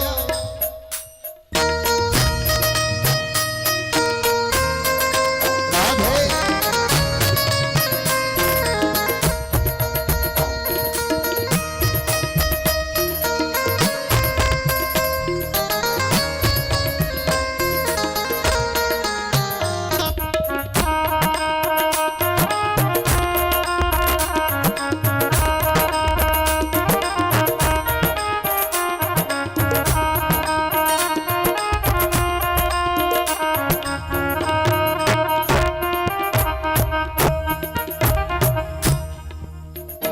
एक नूर है सभी में, धनवान हो या निर्धन, एक दूर है सभी में, धनवान हो या निर्धन। एक नूर है सभी में, धनवान हो या निर्धन, एक दूर है सभी में, धनवान हो या निर्धन। मीठी मीठी तालियां बजाते रहो। एक बात कहें, भगवान ने हम सभी के भीतर कुछ ना कुछ विशेष कलाकृति भेजी है। सब में एक ना एक अलग से नूर है। शर्त ये कि हम उसको कैसे पहचाने। कोई कहे मैं गरीब हूं, कोई कहे मैं अमीर हूं, भगवान को कभी ना कहें। एक नूर है सभी में, धनवान हो या निर्धन, एक दूर है सभी में, धनवान हो या निर्धन। भूले सिना दुखाना, बंदे किसी का तू मन, भूले सिना दुखाना, बंदे किसी का तू मन। जो बोए वो ही काटे, जो बोए वो ही काटे, जो बोए वो ही काटे, जो बोए वो ही काटे।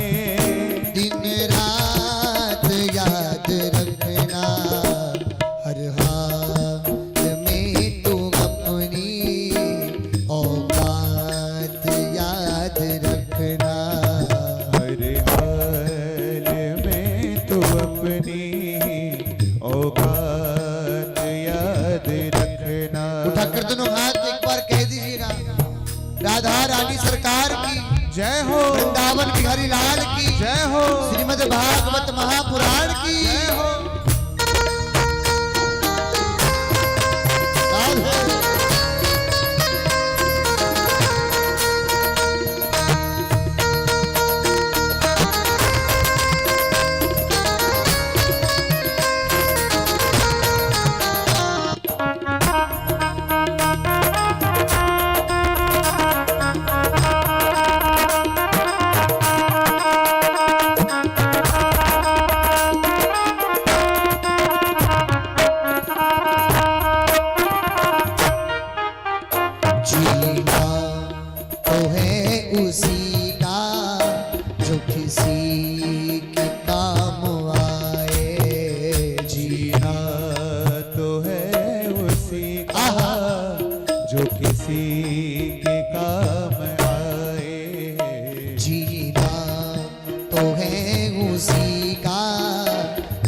किसी के काम आए। जीना तो है उसी का जो किसी के काम आए।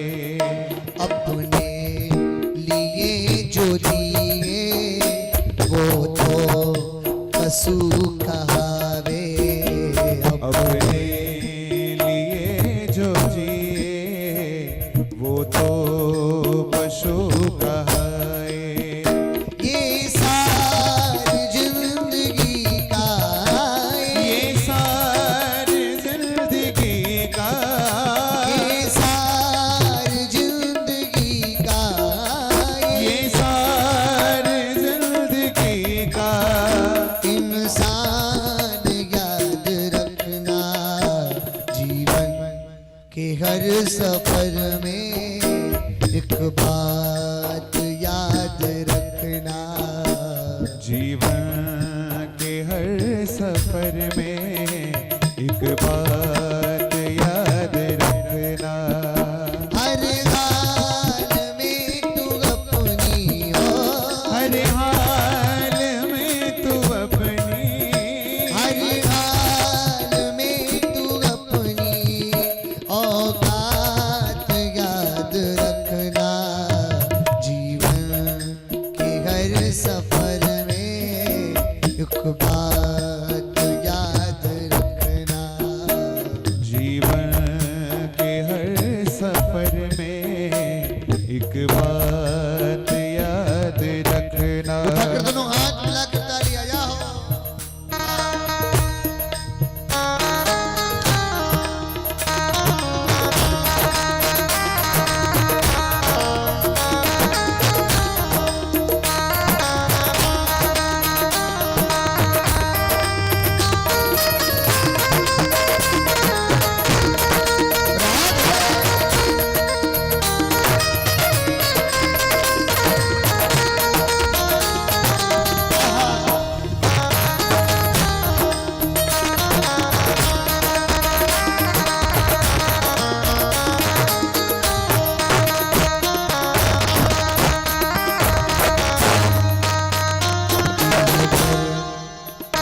किए घर में जो वादे तूने भुलाए सारे। ये गर्भ में जो वादे तूने बुलाए सारे। इंसान जब गर्भ में होता है ना, पुकारता है कि प्रभु मुझे इस कीचड़ से बाहर निकालो। जब मैया थोड़ा भी नमक थोड़ी भी मिर्च तेज खा लेती ना, बहुत जलन चलती और एक ही पुकार कि प्रभु इस बार संसार में मुझे जल्दी भेज। हाँ? और संसार में जब जाऊंगा ना, आपके बहुत भजन करूंगा। इतने भजन करूंगा कि फिर से मुझे इस कीचड़ में आने की आवश्यकता नहीं पड़ेगी। पुनरपि जन्मम पुनरपि मरणम पुनरपि जठरी सठरे शयनम। कि ये गर्भ में जो वादे तूने भुलाए सारे। गर्भ में जो वादे तूने बुलाए सारे। भगवान को भी दाता देखा रहा पुकारे। भगवान को भी धोखा देखा रहा पुकारे। पछताएगा तू बिगड़े, पछताएगा तू बिगड़े,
याद रखना।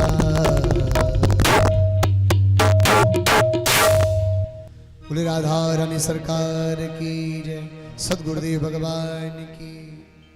जीवन के हर सफर में एक बात याद रखना कि ये गर्भ में जो वादे तूने बुलाए सारे, भगवान को भी धोखा, भगवान को भी धोखा देता रहा तू प्यार, पछताएगा तू बिगड़े हालात याद रखना। जीवन के हर सफर में एक बात याद रखना।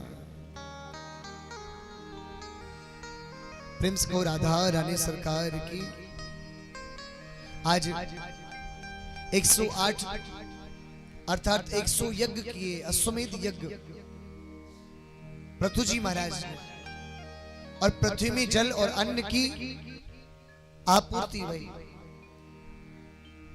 इन्हीं के आगे वंश में जाकर प्राचीन बरही राजा हुए नारद जी महाराज ने पुरंजन उपाख्यान उनको श्रवण करवाया, और पुरंजन उपाख्यान का फल यही है कि जीवन में अपनी प्रतिष्ठा के लिए कभी हमको पशु बलि नहीं देनी चाहिए। मनु जी महाराज के दूसरे बेटे प्रियव्रत की कथा सुनिए। प्रियव्रत जो राजा हैं, जिन्होंने नवद्वीप बनाए, 10 दिशाएं भारतवर्ष में आर्यवर्त में बनाई, इनका एक पुत्र हुआ जिनका नाम था आग्नेन्द्र। आग्नेन्द्र का विवाह पुरुचिति नाम की अप्सरा के साथ हुआ। इन्हीं के आगे वंश में नाभि हुई। नाभि का मेरु देवी के साथ विवाह हुआ और पुत्र हुए ऋषभ देव जी महाराज। ये जैन धर्म के प्रथम तीर्थंकर हैं ऋषभ देव जी महाराज। और ऋषभ देव जी महाराज के पुत्र हुए भरत जी महाराज। अच्छा, देखा जाए तो ऋषभदेव जी महाराज ने अपने सभी पुत्रों को विरक्त का उपदेश दिया और 99 पुत्र विरक्त हो गए और एक पुत्र शेष भरत जी महाराज बचे, राजगद्दी पर बैठे। लेकिन कालांतर में वो भी नेपाल के पास गंडकी नदी के तट पर जाकर बैठकर तपस्या करने लगे। तपस्या कर ही रहे थे कि एक हिरण, गर्भिणी हिरण, पानी से प्यासी,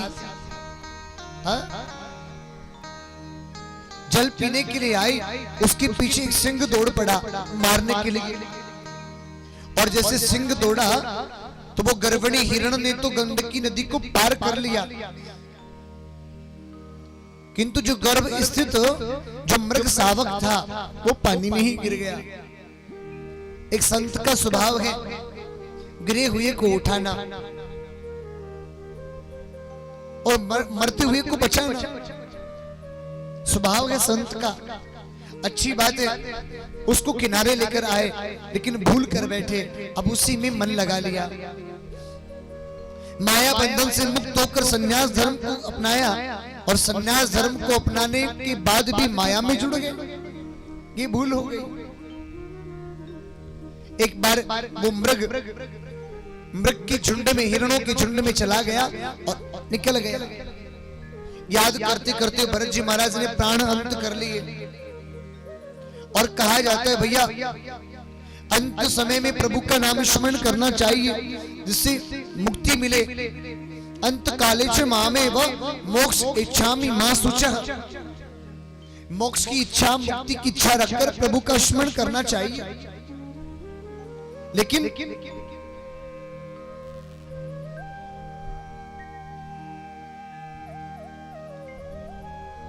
भरत जी महाराज ने मन लगाया हिरण में और दूसरे जन्म में भी हिरण ही बने। आज का आदमी जमीन जायदाद को याद करता है, अपने मकान को याद करता है। एक बात कहें, उस मकान के कीड़े बनकर आप आओगे, याद करोगे तो। और आपकी बेटी की बहू झाड़ू जब निकालेगी तब झाड़ू से बाहर कर देगी, चलो बाहर। आप पुकारोगे, अरे मेरा घर है, मेरा घर है, मेरा घर है, पर आपकी आवाज वो समझेगी नहीं, कहोगी चलो बाहर निकालो। और किसी हींट का कीड़ा बन गए, कोई हींट के तले दब गए, मर गए, तो ये लो। इसलिए अंत समय परमात्मा को याद करना कि परमात्मा की शरणागति प्राप्त हो, भगवान की शरणागति प्राप्त हो, प्रभु गोविंद की शरणागति प्राप्त हो।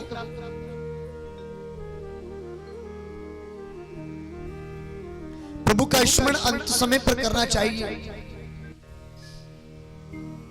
एक बात कहें,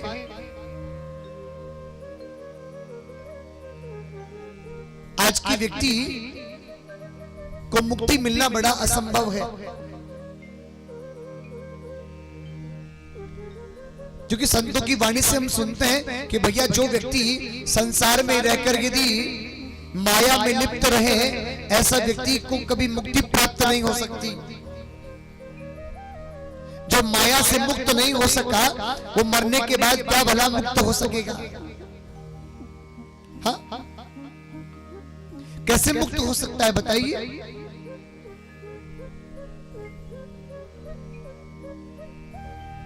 जो जीते जी मुक्त नहीं हो सका इस माया से, वो मरने के बाद क्या मुक्त होगा? और माया को छोड़कर ही तो प्रभु से मिलन कर सकते हैं। माया के बंधन में कभी प्रभु से प्रभु की प्राप्ति नहीं हो सकती। मई बात,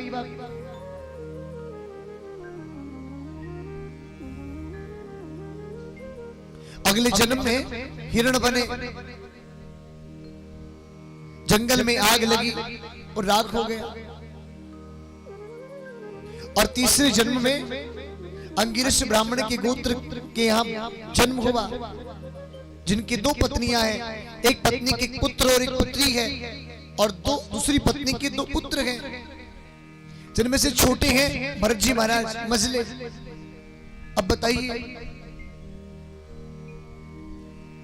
अन्न से दोष गुण चिंतन मास मुक्तई, सेवा कथा रसमहो नितराम पिबत्वम।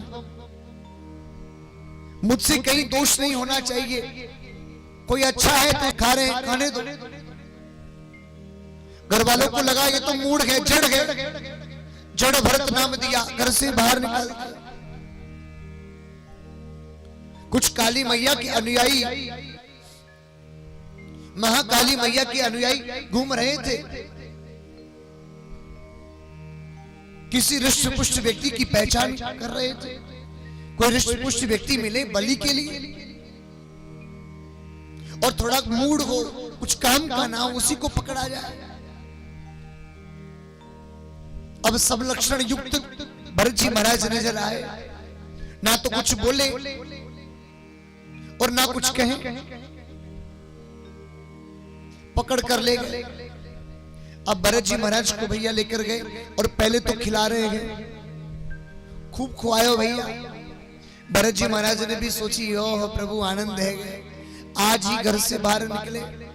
वहां घर पे रहते थे तो सूखी टिक्कड़ मिलते थे, जो बच जाते उसी को खाना पड़ता।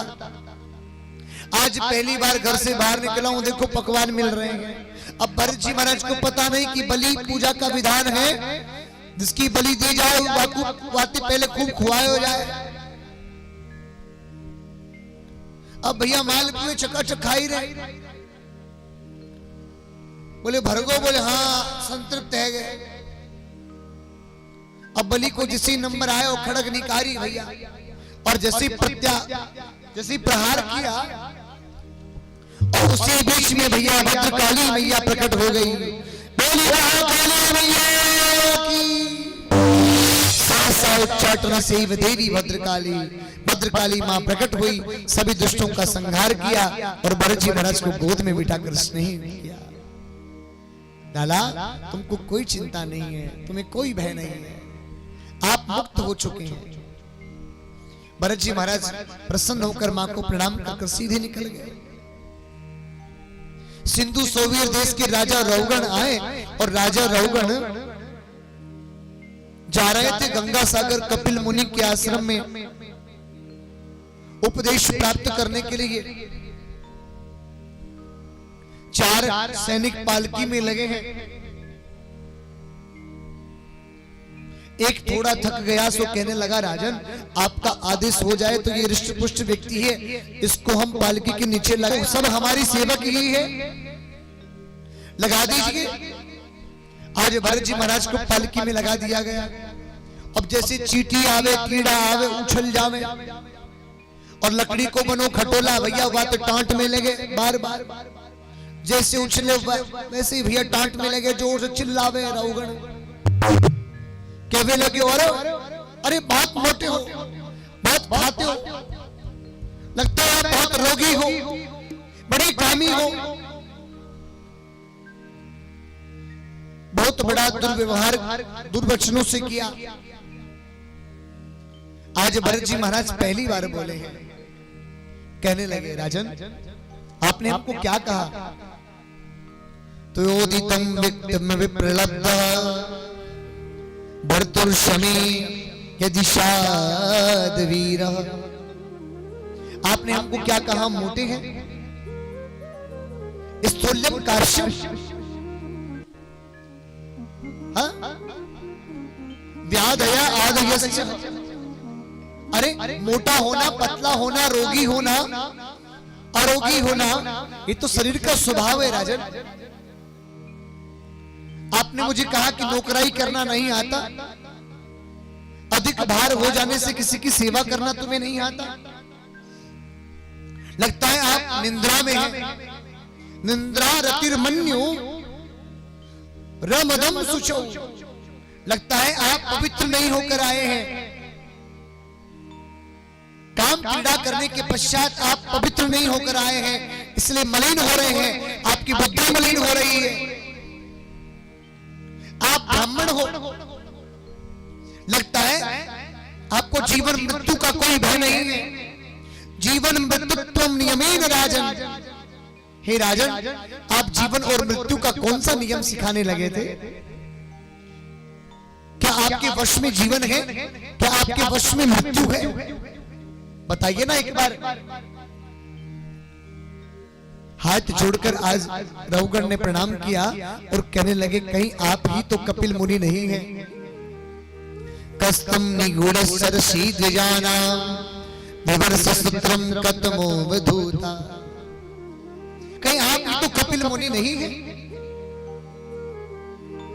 कहा कि राजन फिर से आपने गलती कर दी है कि आपने साधारण से विप्र को आपने कपिल भगवान का दर्जा दिया। आज सिंधु सोवीर देश के राजा का शंखा समाधान हुआ और उसका मद, उसका अहंकार नष्ट हुआ। फिर से कहो राधा रानी सरकार की जय। जय जय श्री राधे, जय जय श्री राधे, जय जय श्री राधे। इसके बाद कथा आती है कि भैया जो भी पाप कर्म करते हैं उनको नरक भोगना पड़ता है। 28 प्रकार के नरकों की कथा विवेचनात्मक रूप से दी गई है। आपको जब भी समय मिले पंचम स्कंद के विश्राम में आप सभी नरकों की कथा का संक्षिप्त पाठ करें और श्रवण करें। आइए हम सभी षष्ठम स्कंद में प्रवेश कर रहे हैं। यहां सुखदेव स्वामी जी से राजा परीक्षित पूछने लगे, बोले प्रभु एक बात कहें, कोई ऐसी कथा सुनाओ जिन्होंने अंत समय में प्रभु का नाम लिया हो और उन्हें प्रभु की शरणागति प्राप्त हो गई हो।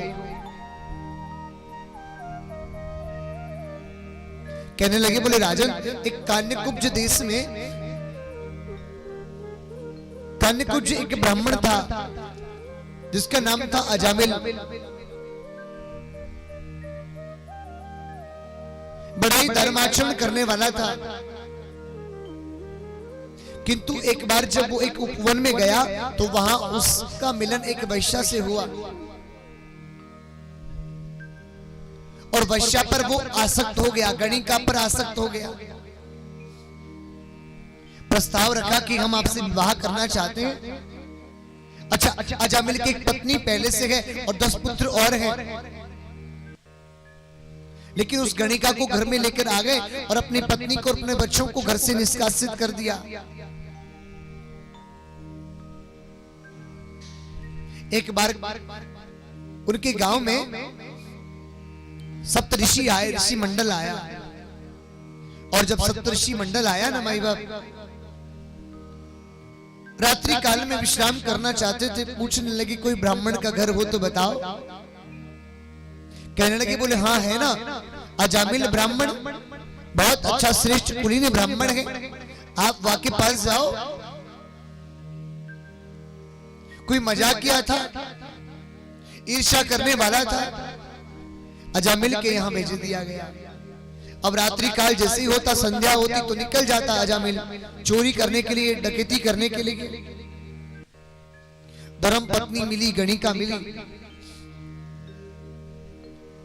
गणिका के कहवे लगी, बोले हम सब ऋषि हैं, संतगण हैं, रात्रि विश्राम करना चाहते हैं, रात्रि में भोजन इत्यादि करेंगे।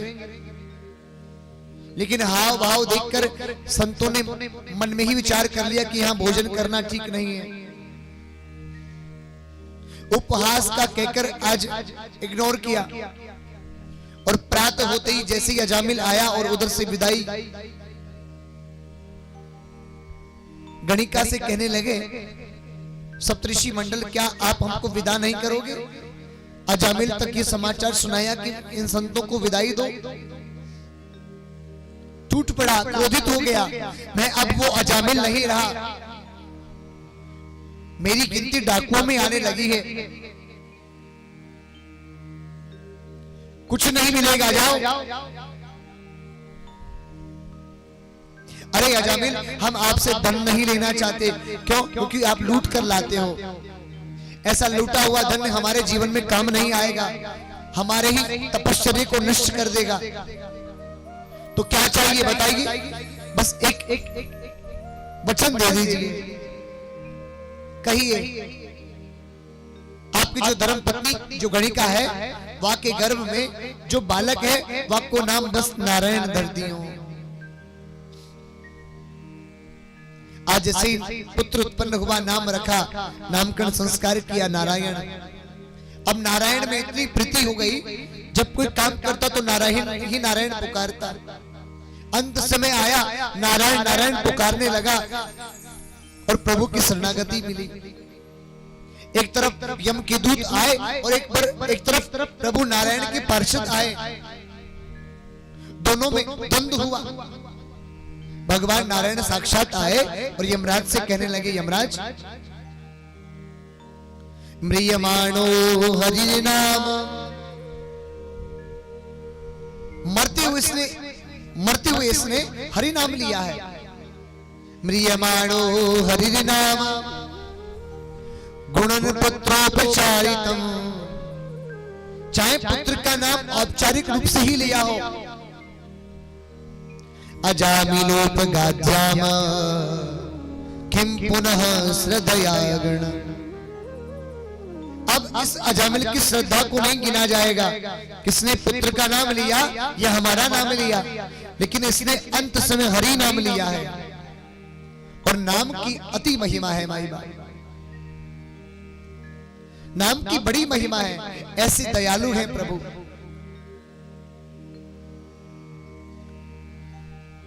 प्रबल प्रेम की ताले पढ़कर, आइए बड़ा सुंदर भजन हम सभी श्रवण करेंगे। प्रबल प्रेम की ताले पढ़कर प्रभु प्रभु नियम बदलते देखा, खुद का मन भले टल जाए, पर भक्त का मान न टलते देखा। बड़ा सुंदर भाव है बिंदु जी महाराज का, आप सभी सुने। न जाने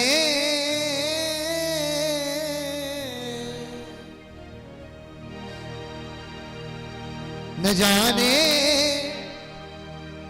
कौन से गुण पर, न जाने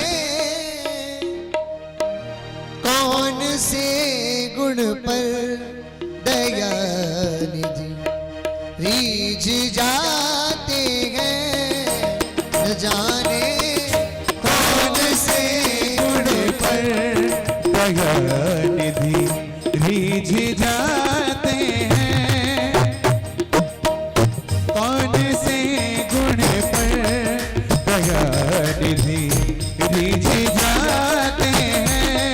यही सद्ग्रंथ कहते हैं, यही हरि भक्त गाते हैं। यही सद्ग्रंथ कहते हैं, यही हरि भक्त गाते हैं। यही सद्ग्रंथ कहते हैं, यही हरि भक्त गाते हैं। यही सद्ग्रंथ कहते हैं, यही हरि भक्त गाते हैं।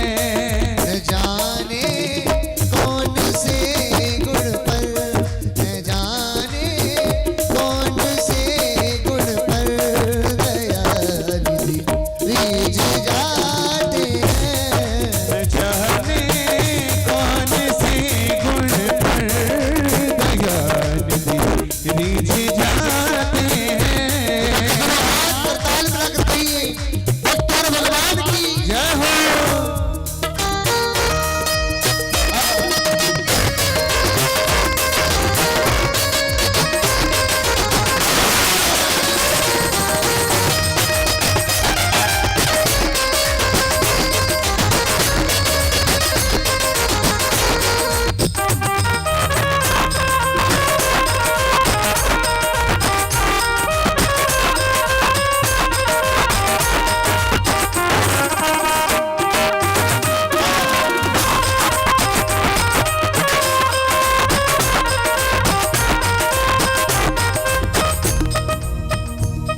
नहीं स्वीकार करते हैं निमंत्रण नृप दुर्योधन का।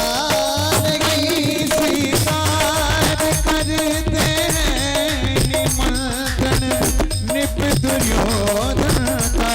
नहीं स्वीकार करते हैं निमंत्रण नृप दुर्योधन का। नहीं स्वीकार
बद जा की दशा पर बालिका से दौड़ आते हैं बद जा की दशा पर बालिका से दौड़ आते हैं। यही सदग्रंथ कहते हैं, यही हरि भक्त गाते हैं। यही सदग्रंथ कहते हैं, यही हरि भक्त गाते हैं।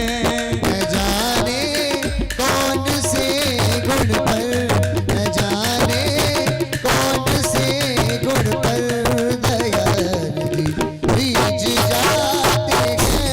न जाने कौन से गुण पर दयानिधि रीझ जाते हैं। सभी कह दीजिएगा भक्त भगवान की जय हो।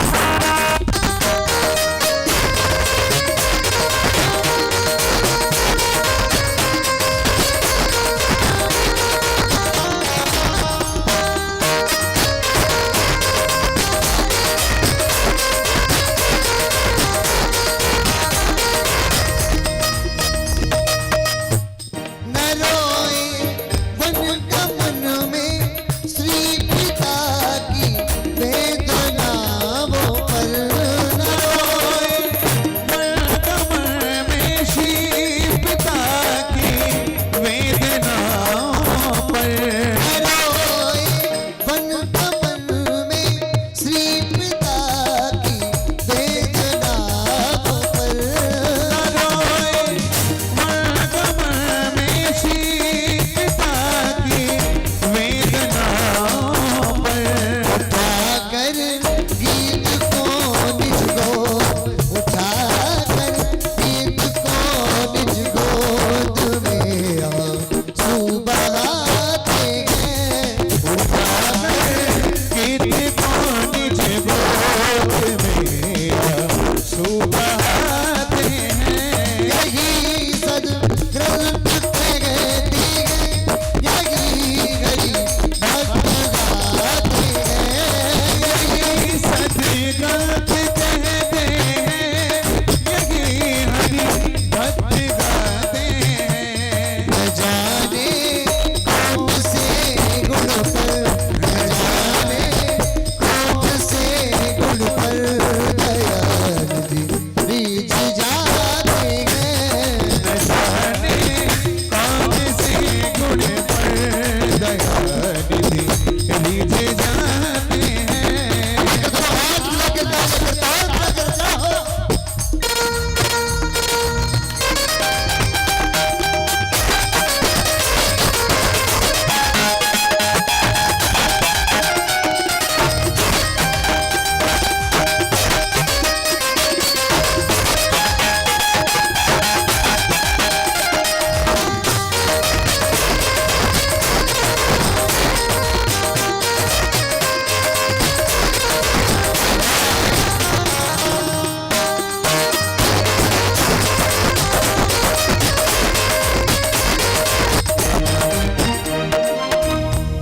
कठिनता से चरण धोकर मिले कुछ बिंदु विद हर को। कठिनता से चरण धोकर मिले कुछ बिल्कुल विधि हर को। कठिनता से चरण धोकर मिले कुछ बिंदु विधि हर को। कठिनता से चरण धोकर मिले कुछ बिल्कुल विधि हर को। वो चरणों तक स्वयं के वट, वो चरणों तक स्वयं के वट के घर जा कर दुलाते हैं।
यहाँ इस भजन में बिंदु जी महाराज की इस रचना में बड़ा गूढ़ अर्थ भी छिपा है,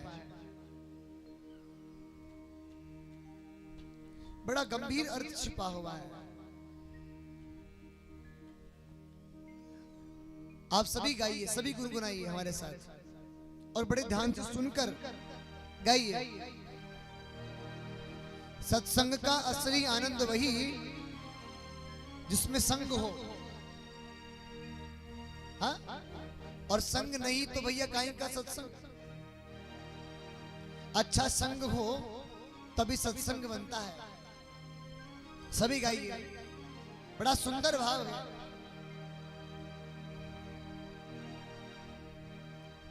न रोए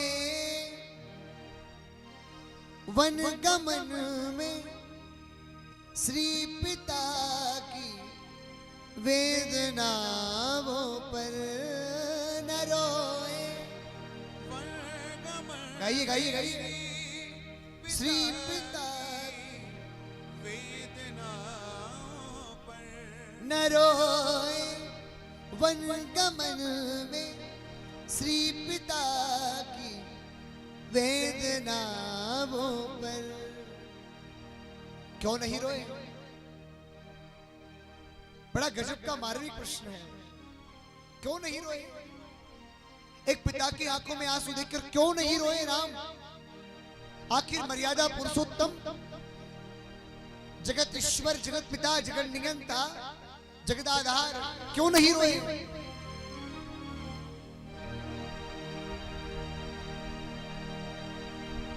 कहते हैं जो स्त्री की वचनबद्ध होकर अपने ही पुत्र का सर्वनाश करने की तैयारी में वचनबद्ध जो हो जाए और पत्नी के वचनों में बंध जाए, मोह जनित हो जाए,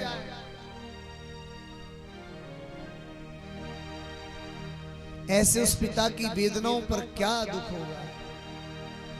दुख उस पर होगा, उस पिता पर होगा दुख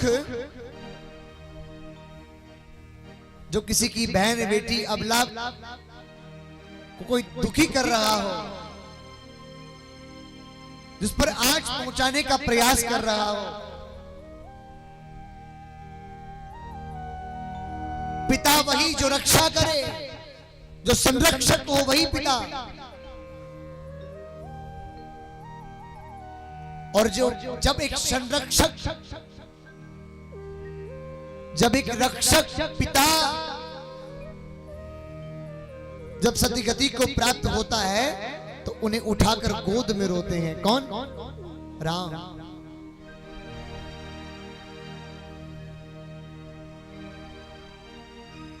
न रोए वन गमन में श्री पिता की वेदनाओं पर न रोए। वर्गमन में श्री पिता की वेदनाओं पर उठा कर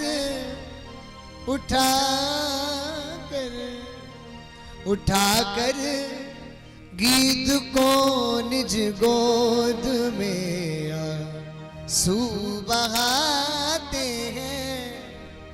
उठाकर गिद्ध को निज गोद में आंसू बहाते हैं। दुष्ट रावण जब जानकी जी को जब लेकर जा रहा है, हरण कर कर लेकर जा रहा है, पक्षी कैसे रोक सकता हूं उस रावण को?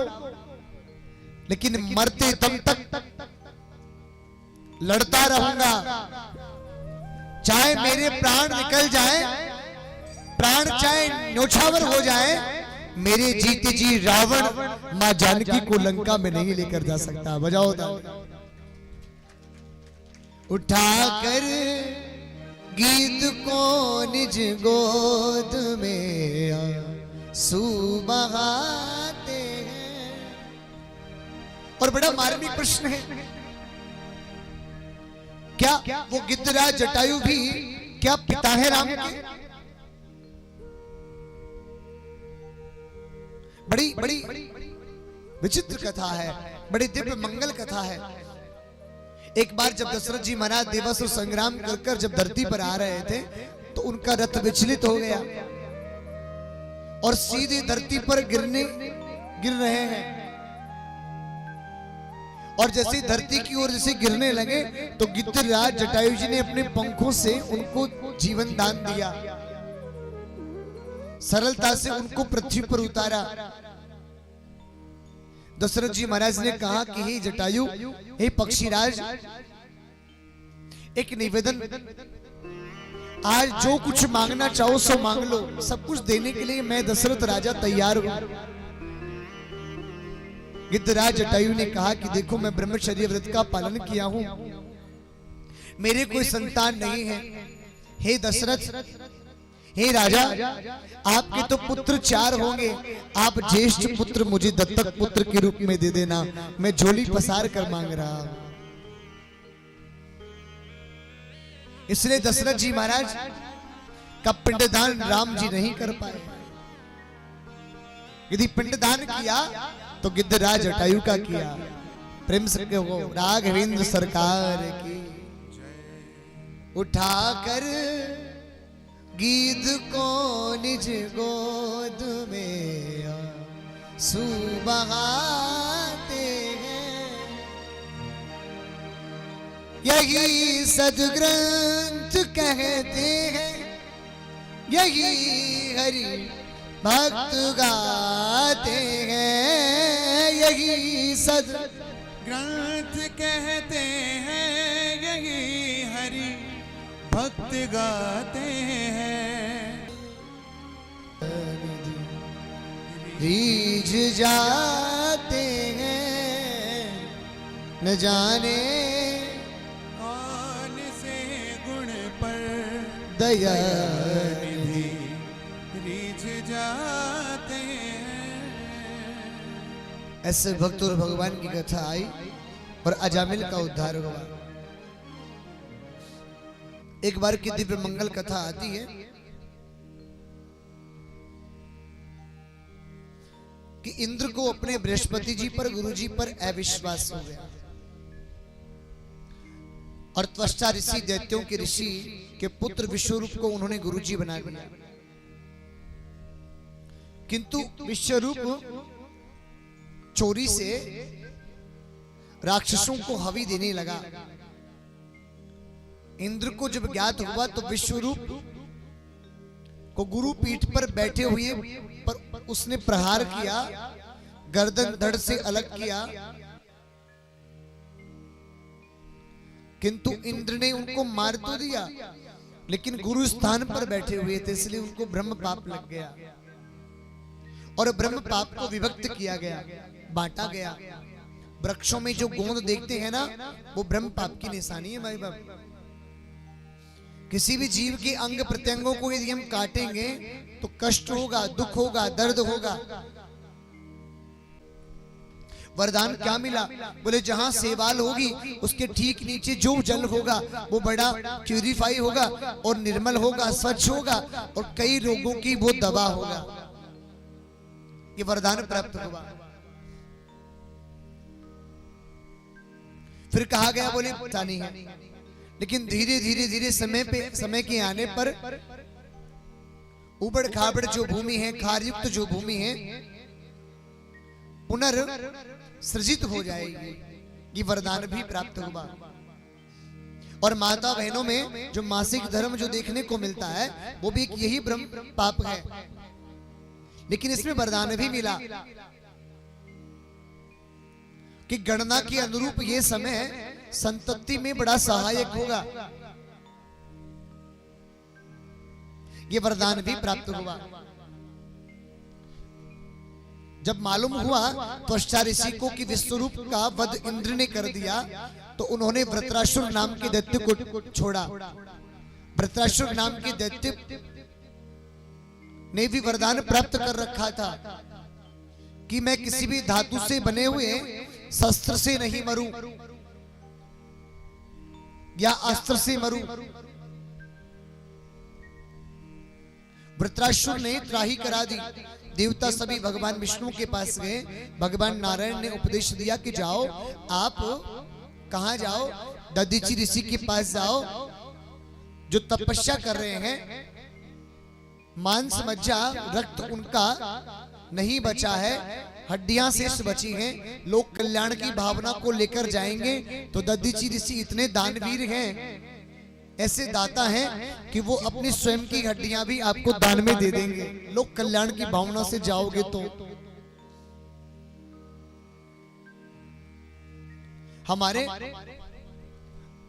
भारतवर्ष में ऐसे ऐसे दानवीर हुए जिन्होंने लोक कल्याण की भावना से, धर्म की रक्षा के लिए, धर्म के हित में, धर्माचरण के लिए, जिन्होंने अपना सर्वस्व जीवन ही न्यौछावर कर दिया, सर्वस्व राजपाट जिन्होंने गिरवी रख दिया। राजा हरिश्चंद्र, रंतिदेव, राजा निमि, शरणागत भक्तवत्सल, ऐसे ऐसे अपने प्राणों की बलि तक देने को तैयार हैं, समर्पित करने को तैयार हैं। ऐसे ऐसे दाता हुए, जिनमें के दाता दधीची ऋषि, जिन्होंने अपनी हड्डियों का दान दिया और हड्डियों से एक वज्र बना और वज्र के प्रहार से वृत्रासुर का अंत हुआ। प्रेम से कहो राधा रानी सरकार की, सदगुरुदेव भगवान की। इस प्रकार वृत्रासुर की कथा आती है।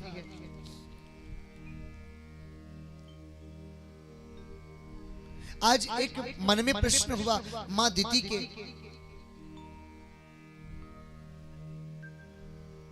मां दिति के मन में प्रश्न हुआ, ये भगवान नारायण सदा हमारे बच्चों पर ही क्रोधित होते हैं, ऐसा क्यों? हमें कोई ऐसा पुत्र उत्पन्न होना चाहिए जो देवताओं पर भी भारी रहे। और उन्होंने मार्गशीर्ष से शुक्ल पक्ष से प्रारंभ होने वाला पुंशवन व्रत किया। उस व्रत का नियम था, और ये गर्भवती स्त्री का भी ये नियम होना चाहिए, हिंसा ना करें, किसी की निंदा ना करें, किसी की चुगली ईर्ष्या नहीं करें, झूठे मुंह सहन नहीं करें, बिना पांव धोकर सोए नहीं, बालों की कटिंग नहीं करें, अधिक सौंदर्य ताके लिए कोई भी प्रोडक्ट नहीं लगाए अपने तन पर।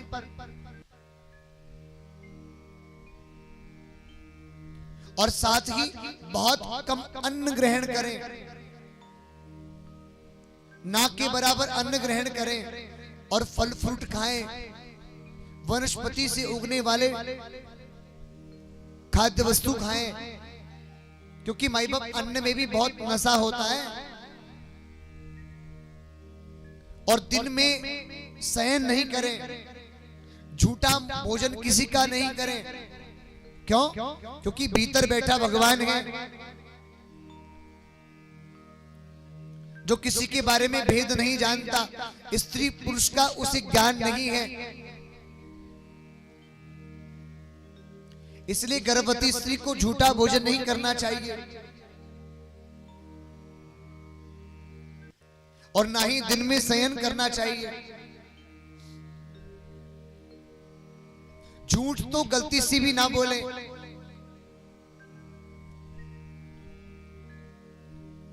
यदि झूठ बोले तो उस बच्चे पर अवश्य असर पड़ता है। धर्माचरण करें, सत्संग में बैठे, भजन करें, भजनानंदी बने, और खुले केस कर कर घर से बाहर नहीं जाएं।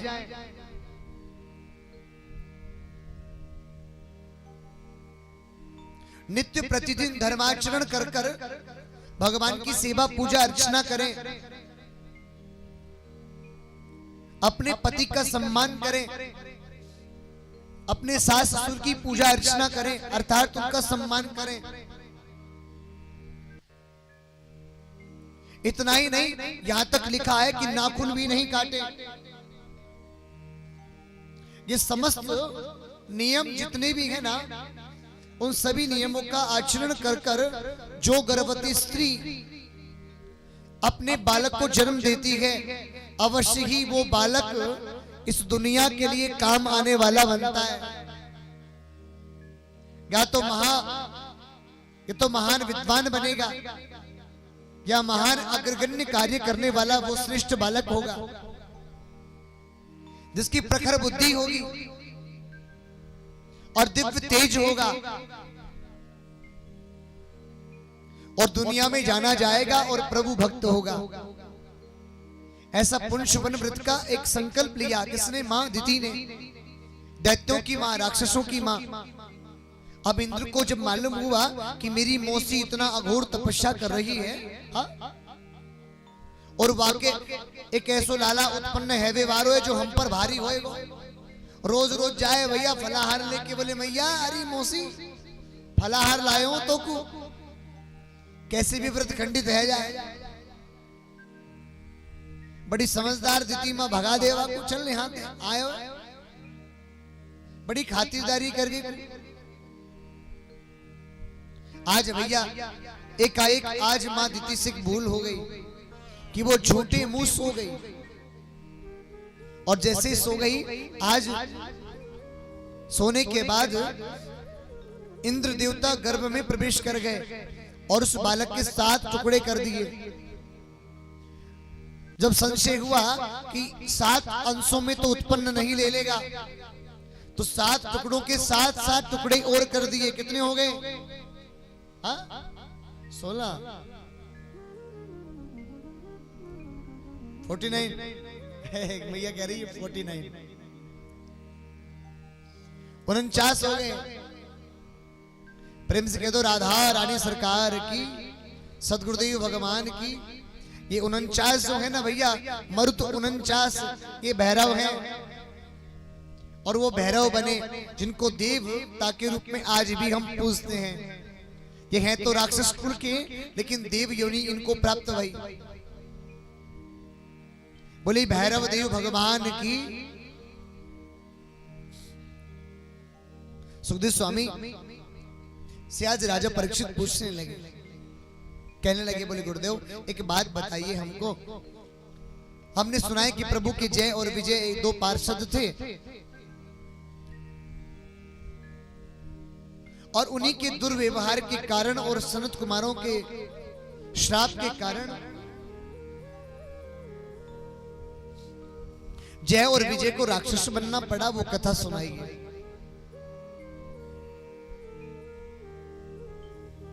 जय और विजय जो हैं वो द्वारपाल हैं प्रभु नारायण के। जब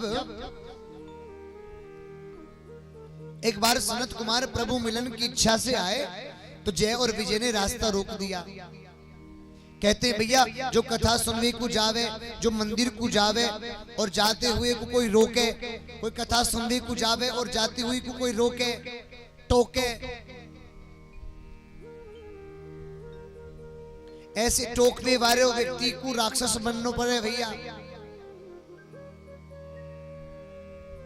जय और विजय ने रास्ता जब रोका, जय विजय ने जब सनत कुमारों का रास्ता रोका, तो सनत कुमारों ने श्राप दे दिया कि एक भक्त से भगवान से मिलने में आप अवरोधन कर रहे हैं, इसका अर्थ आपका यहाँ स्थान नहीं होना चाहिए, जाओ आप राक्षस कुल में चले जाओ। और जय और विजय को मिला हुआ श्राप जब प्रभु को ज्ञात हुआ, तो प्रभु दौड़ कर आए और सनत कुमारों से विनती करी, और उस श्राप को अल्प किया गया, और 3 ही युगों में उस श्राप का फल भोगने को दिया गया। सतयुग में हिरण्याक्ष और हिरण्यकश्यप बने, त्रेता में रावण कुंभकर्ण बने, और द्वापर में शिशुपाल और दंतवक्र बने। एक बात कहें, वो इतने बड़े पापी नहीं थे, हाँ इतने बड़े पापी नहीं थे कि उनको कलयुग में जन्म लेना पड़ा। कलयुग में तो उनको जन्म लेने का श्राप ही नहीं मिला। क्यों नहीं मिला? बोल तुमसे बढ़कर राक्षस धरती पर होंगे, इसलिए तुम्हारा जन्म लेने का कोई मतलब नहीं है। हाँ, चारों युगों की कथा सुनाए आपको शॉर्ट में, संतों की वाणी है, बड़े ध्यान से सुनिए। बोले सतयुग में देवता अपने लोक में रहते थे और दानव अपने लोक में रहते थे। त्रेतायुग आया, देवता पृथ्वी पर रहते थे और दानव भी पृथ्वी पर रहते थे। समझ गए होंगे, राम जी और लंका में राक्षस, त्रेता में देवता और दानव पृथ्वी पर रहते थे। और जब द्वापर आया तो देवता और दानव परिवार में रहते थे। समझ गए? कौन कौन समझ गए? हाथ खड़े करके बताओ। कहीं के तो भैया ऊपर ते ऐसे जाए जैसे कोई हेलीकॉप्टर जा रहे हो। हमको क्या मतलब जा रहे हो?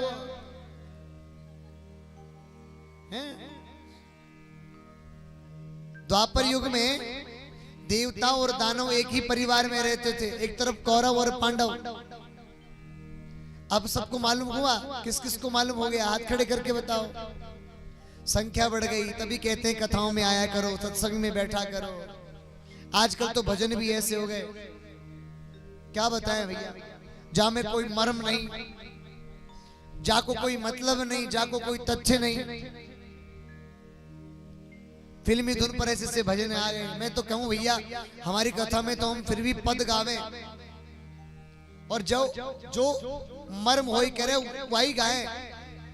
ऐसे भजन उठपटांग तो गावे ही नहीं है। कल एक माता जी कह रही, बोले महाराज जी एक शिकायत है। मैंने कहा बताओ। आप नाचने वालों भजन नहीं गावे। हमने कही मैया हम नचावे नहीं आए हैं, हम कोई जागरण करने नहीं आए हैं भैया, हम कथा सुनावे को आए हैं। कथा को कथा ही रहने दें, कथा को मर्यादित रहने दें तो वही अच्छा है? कथा को जागरण नहीं बनाए, डिस्को नहीं बनाए। ये डिस्को करने का स्थान नहीं है माई बाप, ये मंदिर है, ये प्रभु का आंगन है। यहाँ सत्संग का इसलिए आश्रय लिया गया कली काल में, इसलिए आश्रय लिया गया कि कैसे भी करके लोगों का मन लग जाए। नृत्य गीत आदि का आचरण कराकर कैसे भी धर्म की शिक्षा कैसे भी हृदय तक पहुंचाने का प्रयास करो, लोगों का मन लगाने का प्रयास करो। इसका मतलब ये नहीं कि महाराज नचाओ, नचावे को नहीं आए भैया। और आजकल तो भैया एक प्रचलन हो रहे हैं बाबूजी, आजकल तो एक प्रचलन हो रहे हैं, जा कथा में जो महाराज जी ज्यादा नचावे वह कथा की बड़ाई बहुत होए करे। बहुत बढ़िया महाराज आए, महाराज बहुत बढ़िया महाराज, खूब ही नाचे भाई, खूब ही नाचे। अब पसीना पूछती पूछती जावे, प्रसाद लेके लाओ दे दो, थक गई आज तो बहुत नाची है।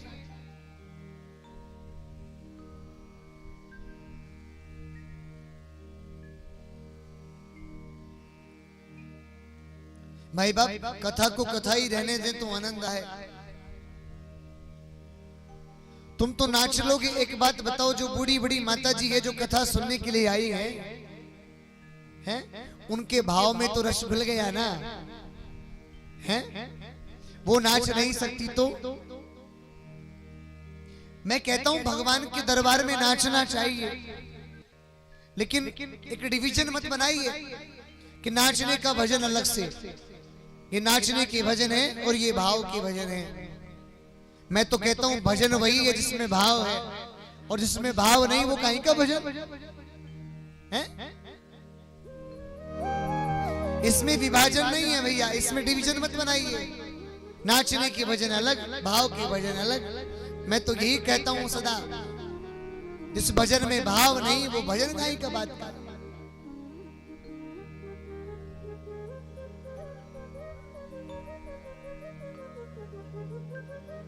प्रेम से को राधा रानी सरकार की, सदगुरुदेव भगवान की जय। और जय और विजय को श्राप मिला और 3 योनियों में उनको राक्षस बनना पड़ा। हिरण्याक्ष का वध वराह भगवान ने किया। हम सब ने कथा सुनी। आइए हम सब हिरण्यकश्यप की भी कथा सुने।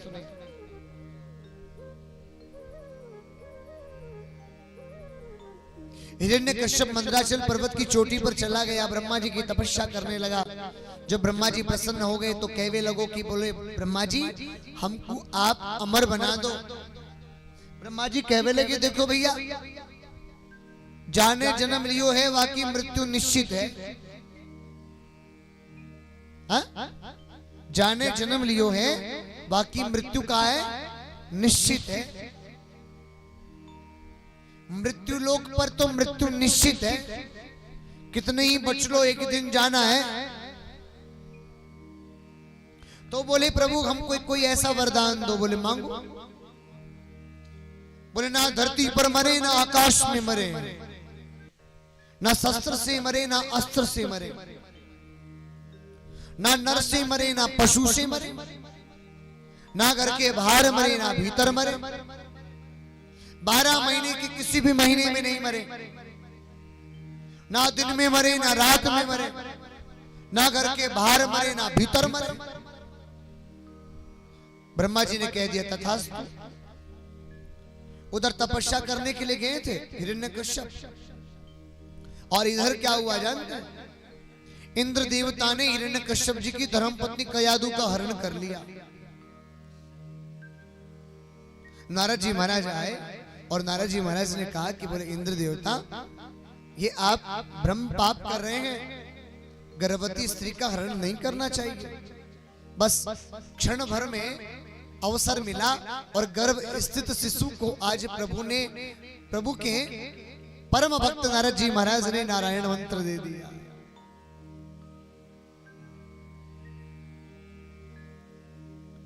कयादु को इंद्र देवता छोड़कर आए, पुत्र उत्पन्न हुआ प्रहलाद। बोली भक्त प्रहलाद जी महाराज की जय। भक्त प्रहलाद जन्म से ही प्रभु लगन लगी हुई है। एक तरफ इंद्र, एक तरफ नारायण का शत्रु पिता और एक तरफ नारायण का भक्त पुत्र। कैसा द्वंद है, कैसी प्रभु की लीला। जब नारायण भगवान का स्तवन करते हुए जब अपने पिता ने पुत्र को देखा तो शुक्राचार्य जी के दोनों पुत्रों को बुलाया गया। संड और अमर्क को जाओ, इसे दैत्य कुल की शिक्षा दी जाए, इसको अनाचार सिखाया जाए, व्यभिचार सिखाया जाए, दुर्व्यसन सिखाया जाए, दुराचार सिखाया जाए, दैत्य कुल की संपूर्ण शिक्षाएं इसे दी जाए। प्रहलाद को लेकर जाएगा, लेकिन प्रहलाद ने भैया पूरा माहौल भक्ति में कर दिया। सब नारायण भक्त बन गए, समस्त सहपाठी नारायण भगवान का स्तवन करने लगे। और उधर एक बार हिरण्यकश्यप अपने पुत्र से मिलने आश्रम में गए तो जब भक्ति माहौल देखा तो संड अमर्क को फटकार लगाई और प्रहलाद का हाथ पकड़कर महलों में लेकर आ गए। पहाड़ से गिराया गया, सर्प गृह में रखा गया, भूखा रखा गया। लक्ष्मी जी थाली सजाकर भोजन की देखने आई। एक बहन होलिका, ब्रह्मा जी से वरदान प्राप्त है मुझको, चुनरी होड़ की चिता में बैठ जाऊंगी, जलूंगी नहीं, और प्रहलाद को गोद में लेके बैठ जाऊंगी। हाँ, और गोद में लेके बैठी प्रहलाद को, और उधर प्रहलाद जी महाराज नारायण भगवान का स्तवन कर रहे हैं, वंदन कर रहे हैं प्रभु का, मन ही मन अर्चन कर रहे हैं, मानसिक पूजा कर रहे हैं। और इधर से चुनरी हटी है और प्रहलाद जी महाराज के समस्त शरीर पर लिपट गई और होलिका धू धू कर जलने लगी। अच्छा माई बाप एक बात पूछूं, अभी अभी होली गई है, फाल्गुन पूर्णिमा, होली पूजने के लिए तो सभी गए होंगे ना। कौन कौन गए हाथ खड़े करके बताओ। और कौन कौन दंडवत प्रणाम करी होली माता को, ये भी बताओ हाथ खड़े करके। जय हो। और कौन कौन ने भोजन खुआया हो, ये बताओ। और कौन कौन ने होली से मन्नत मांगी, ये भी बताओ। जय हो, आपकी जय हो।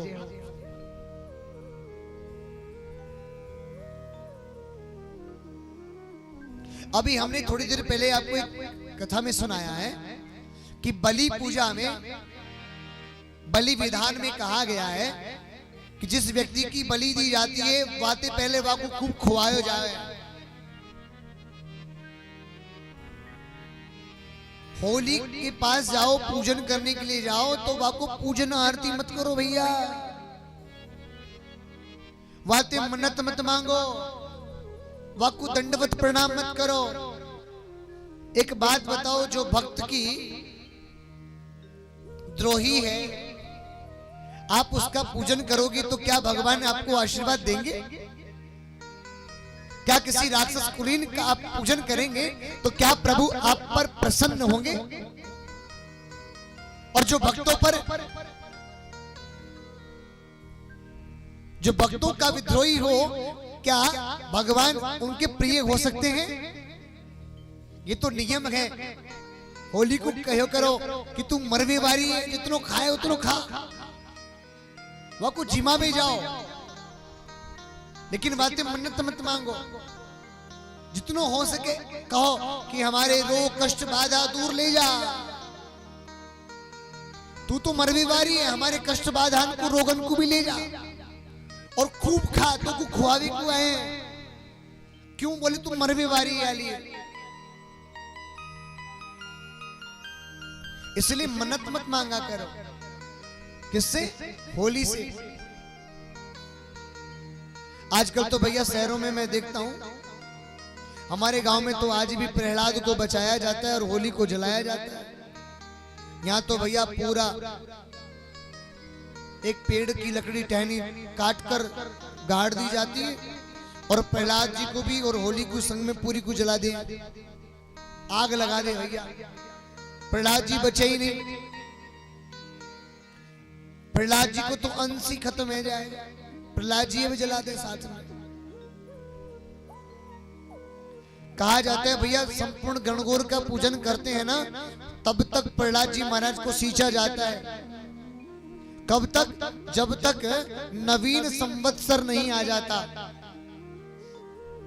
और हमारे यहाँ दोज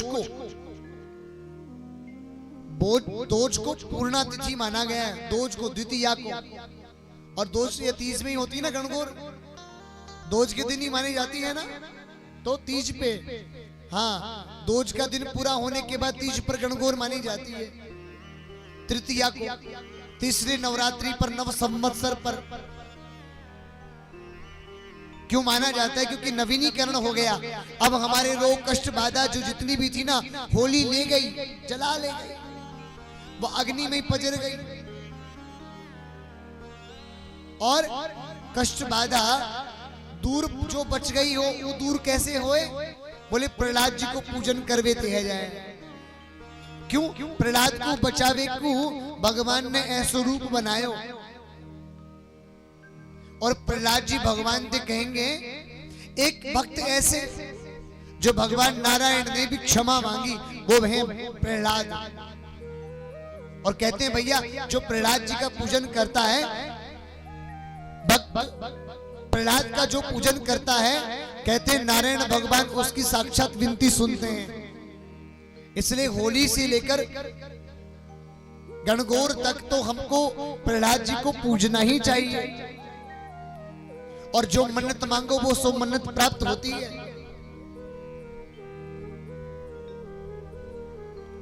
प्रेम से कहो राधा रानी सरकार की जय।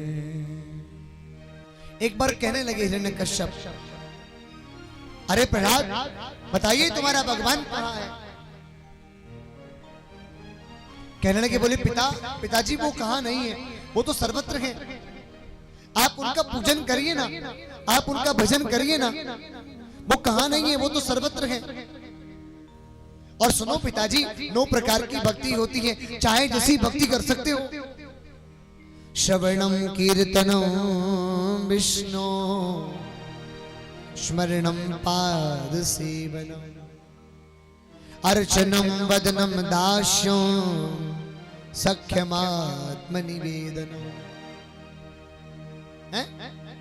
9 प्रकार की भक्ति है पिताजी, जो जैसे चाहो वैसे पूजन कर सकते हो। बताओ तुम्हारा भगवान कहाँ है? पिताश्री वो तो सब जगह है। क्या इस खड़क खंभ में भी तुम्हारा भगवान है? बोले पिताजी कहाँ नहीं है, सब जगह पर है। आज खड़क निकाल कर उस खंभ में जैसे ही प्रहार किया,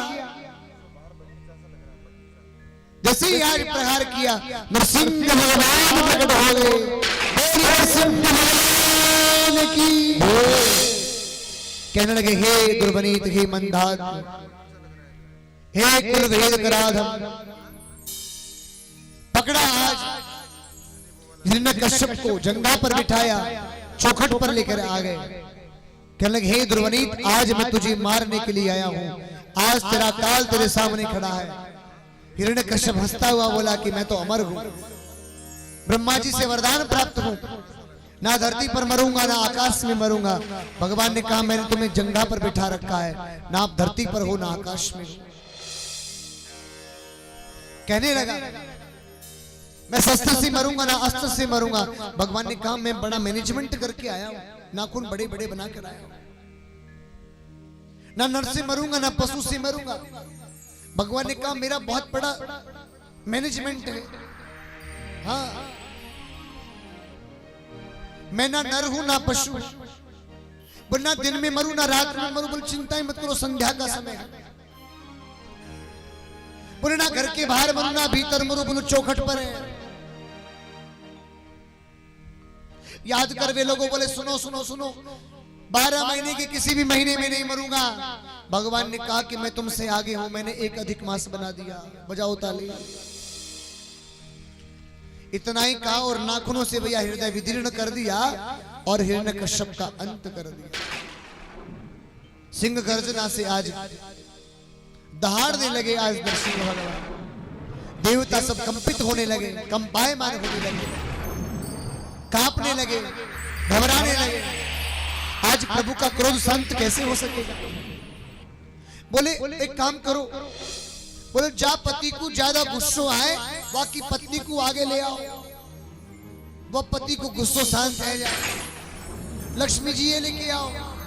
लक्ष्मी जी थाली सजा कर लेकर आई। भैया एक ही दृष्टि जैसी लक्ष्मी जी पर पड़ी, लक्ष्मी जी सीधी वैकुंठ में पहुंच गए।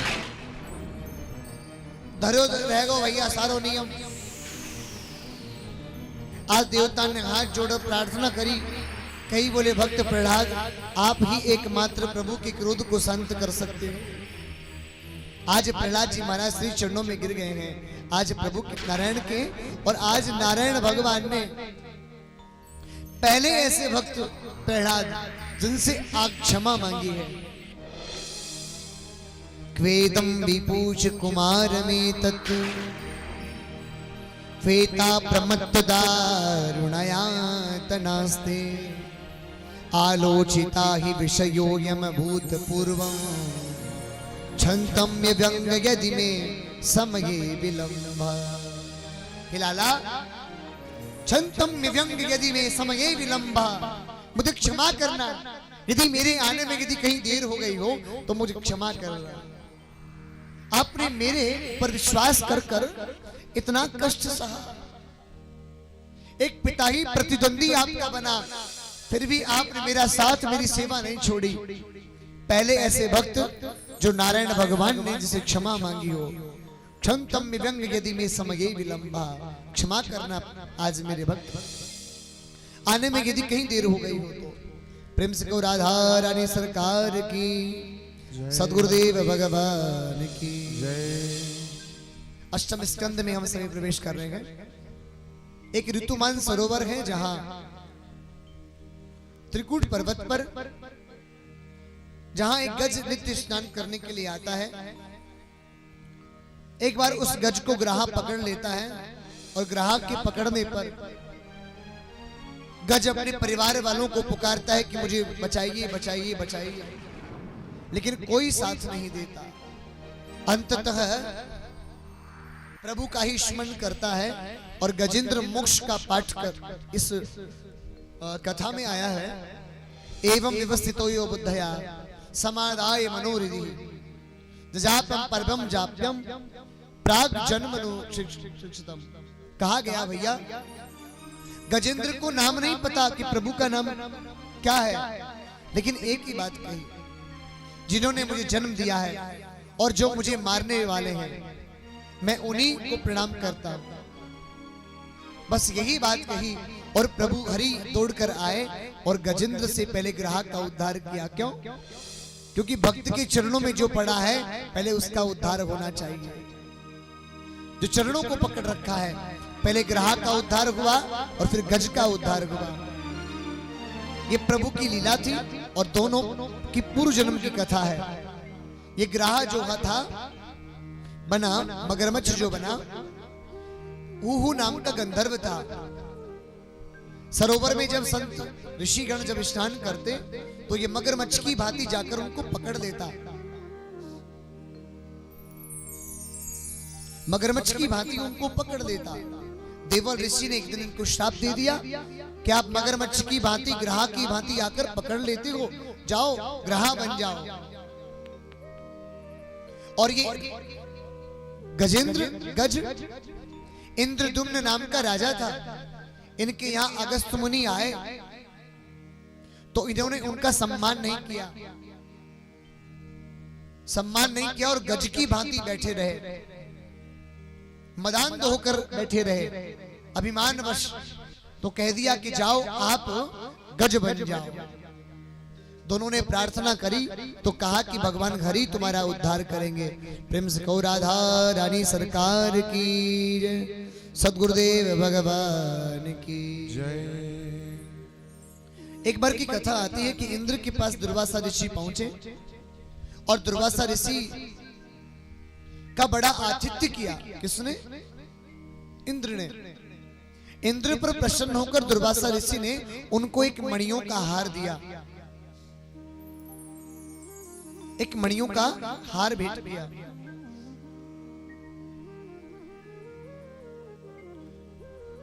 आज इंद्र ने अपने ऐरावत हाथी को वो मणियों का हार पहना दिया।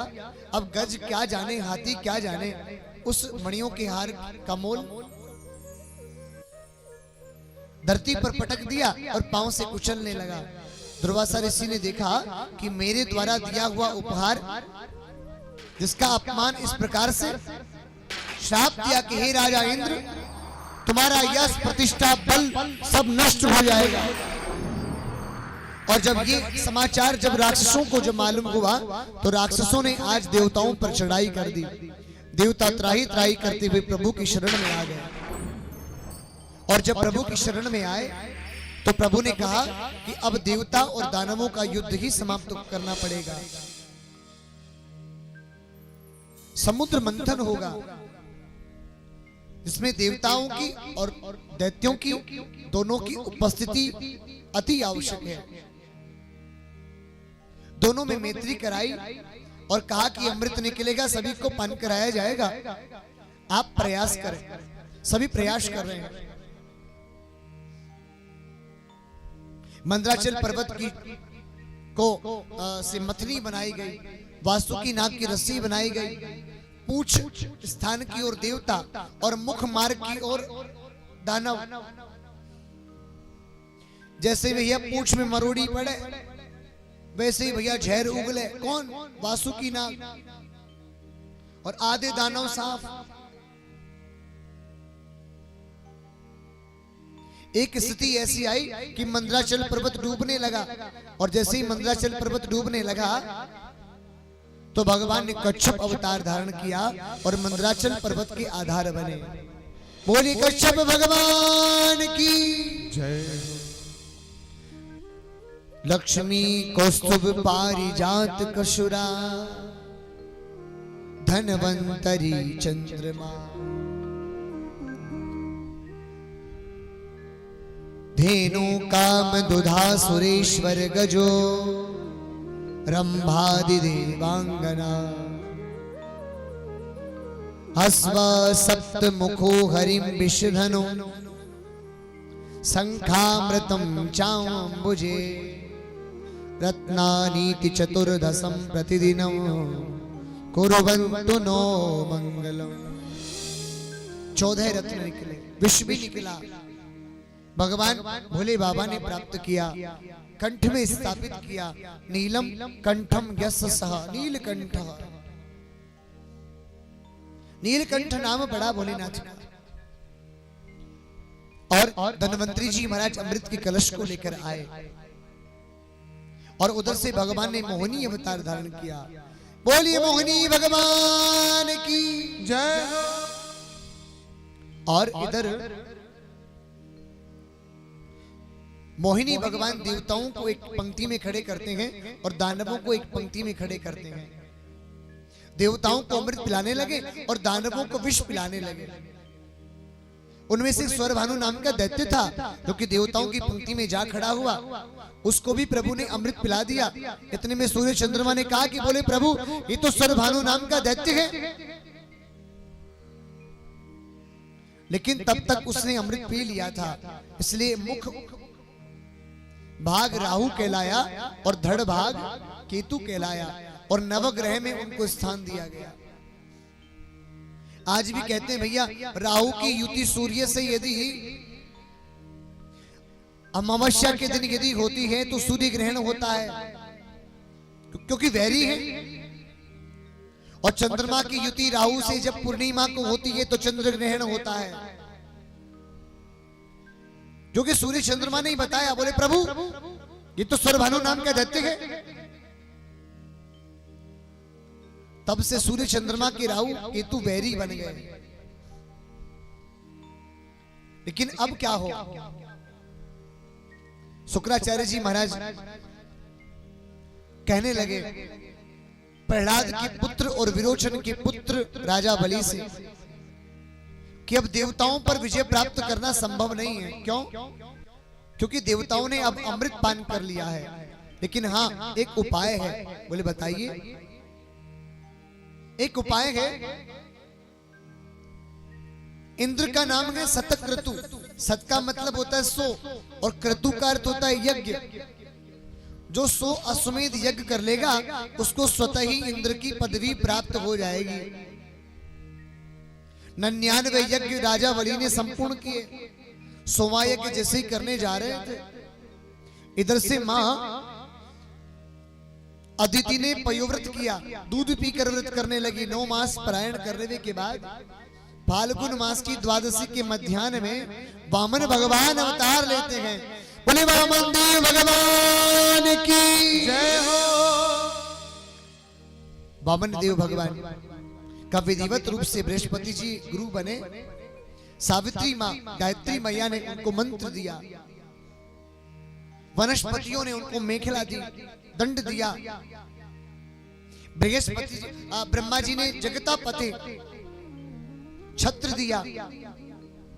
कमंडलुम वेद गर्भ, वेद भगवान ने उनको कमंडल दिया, मंत्र दिए। बोले ये कमंडल कभी खाली नहीं होगा और जो आपको दान देगा उसका भी धन कभी जीवन में खाली नहीं होगा।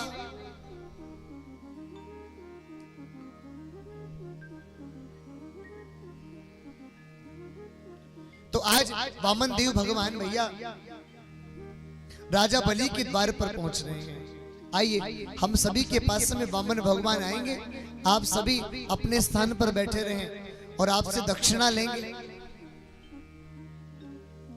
कहते भैया वामन भगवान की पूजा में जो देता है धन उसके जीवन में कभी कमी नहीं आती। हाँ क्यों जानते हैं? क्योंकि साक्षात मां भगवती ने भी भिक्षा दी। किसको? वामन भगवान को। इसलिए आज भी धन की देवी के रूप में हम लक्ष्मी मैया को पूजते हैं भैया। साक्षात भगवती अंबिका सती। हाँ एक बार आइए सभी। भिक्षाम भगवती साक्षात अंबिका सती। माँ लक्ष्मी ने भी क्या दी भैया? भिक्षा दी।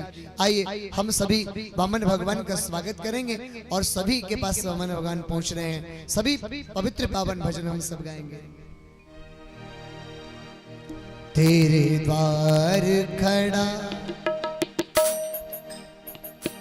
तेरे द्वार खड़ा भगवान भगत पर दे रे झोली, भगत भर दे रे झोली। तेरे द्वार खड़ा भगवान भगत भर दे रे झोली, भगत भर दे रे झोली। हो तेरा होगा बड़ा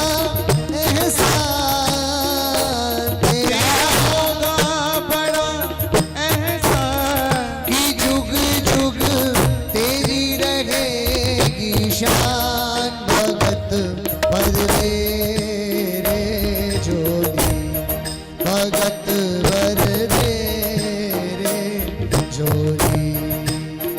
ओ तेरे द्वार खड़ा भगवान भगत भर दे रे झोली भगत भर दे रे झोली।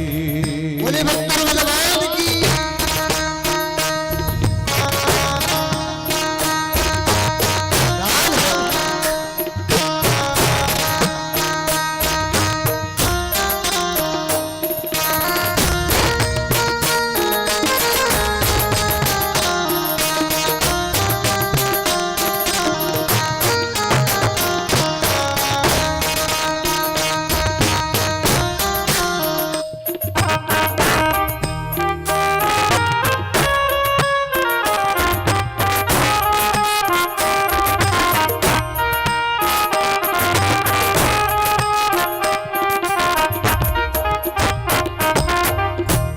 बोल उठी है सारी धरती बोला गगन है सारा बोल उठी है सारी धरती देख रे डोला गगन है सारा। भीख मांगने आया तेरे दर जगत का पालन हरा रे ओ जगत का पालन हारा। मैं आज तेरा मेहमान मैं आज तेरा मेहमान ने तू अपना दान भगत भर दे रे झोली भगत भर दे रे झोली। ओ तेरे द्वार खड़ा भगवान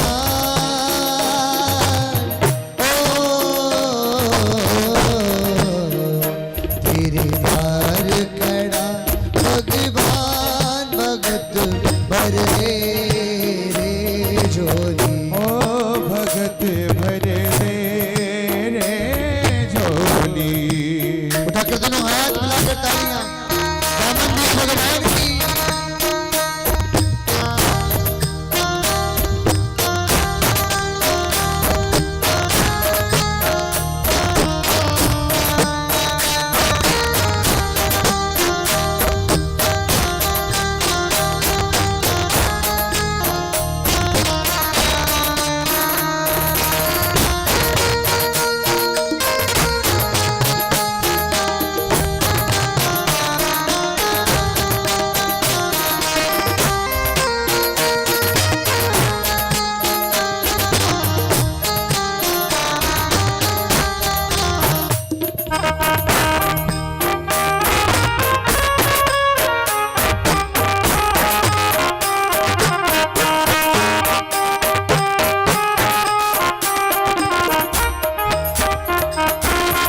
आज लुटा दे सर्वस्व अपना मान ले कहना मेरा आज लुटा दे सर्वस्व अपना मान ले कहना मेरा। आज लुटा दे सर्वस्व अपना मान ले कहना मेरा। आज लुटा दे सर्वस्व अपना मान ले कहना मेरा। मिट जाएगा पल में तेरा जन्म जन्म का तेरा रे जन्म जन्म का मेरा तू छोड़ सकल अभिमान तो छोड़ सकल अभिमान अमर कर ले तू अपना दान भगत भर दे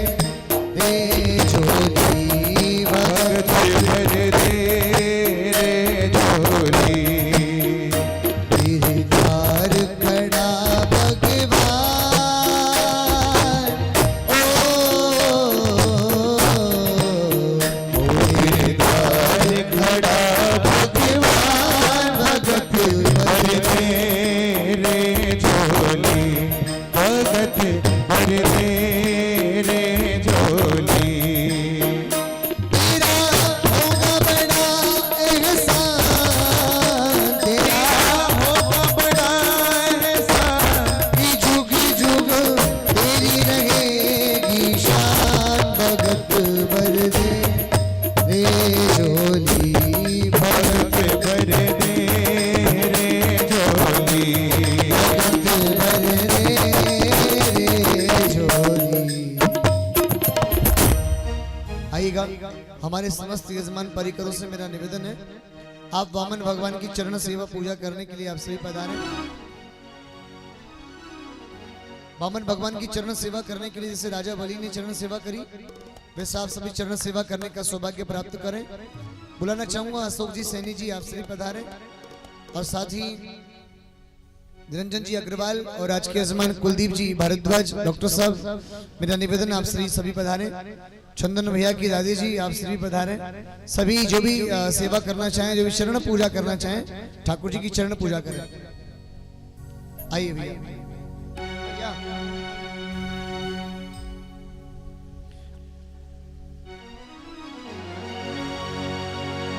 वामन देव भगवान की जय।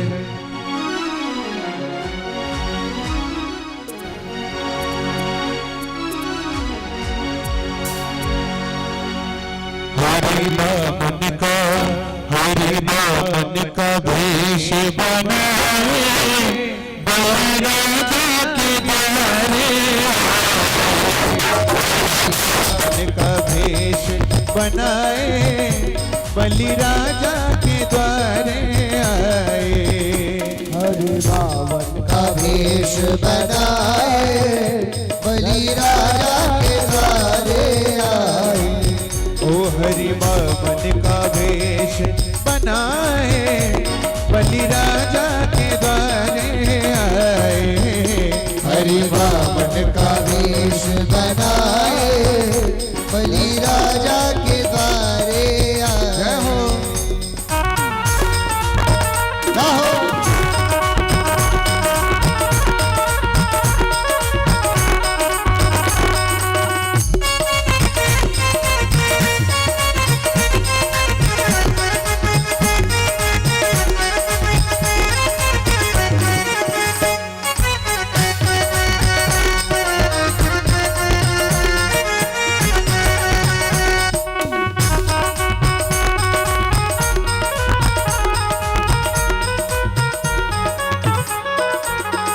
इनके नन्हे नन्हे हाथ, इनके नन्हे नन्हे पाव, इनके नन्हे नन्हे हाथ, इनके नन्हे नन्हे पाँव, इनके नन्हे नन्हे हाथ, इनके नन्हे नन्हे पाव। इनके नन्हे नन्हे हाथ, इनके नन्हे नन्हे पाँव। मृग छाला, मृग छाला, मृग छाला बगल में दबाए, बलि राजा के द्वारे आए।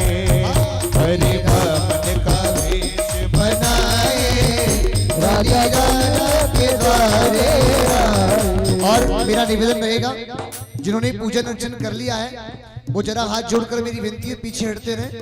जिन्होंने पूजन नहीं किया है उनको भी सौभाग्य लेने दें। जिन्होंने पूजन कर लिया है वो पीछे हटते रहे। जय हो। आहा।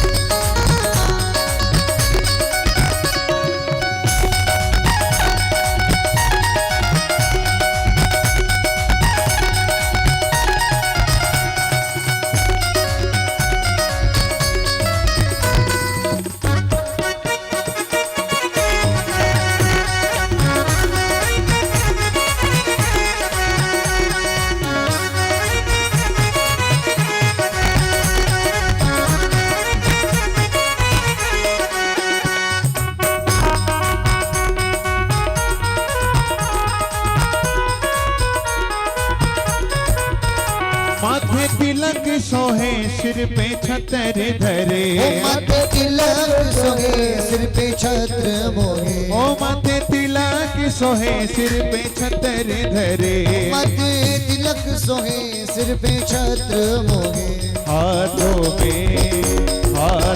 में कमंडल सुहाए बलि राजा के द्वारे आए हाथों में कमंडल सुहावे बलि राजा के द्वारे आए ओ हरि बामन का रूप बनाए बलि राजा के द्वारे आए हरि बावन का रूप बनाए बलि राजा के द्वारे आए हो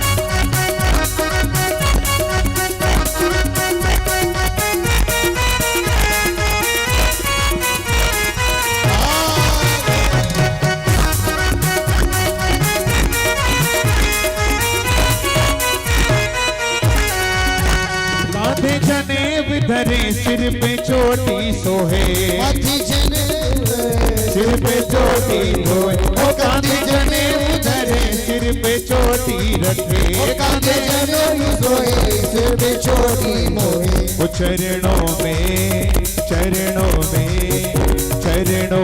खड़ा हो सुहाए बलि राजा के द्वारे आए चरणों में खड़ा हो सुहावे बलि राजा के द्वारे आए ओ हरि बामन का भेष बनाए बलि राजा के द्वारे आए हरि बामन का वेश बनाए बलि राजा के द्वारे आए ओ बलि राजा के द्वारे आए वो बलि राजा के द्वारे आए ओ बलि राजा के द्वारे आए वो बलि राजा के द्वारे आए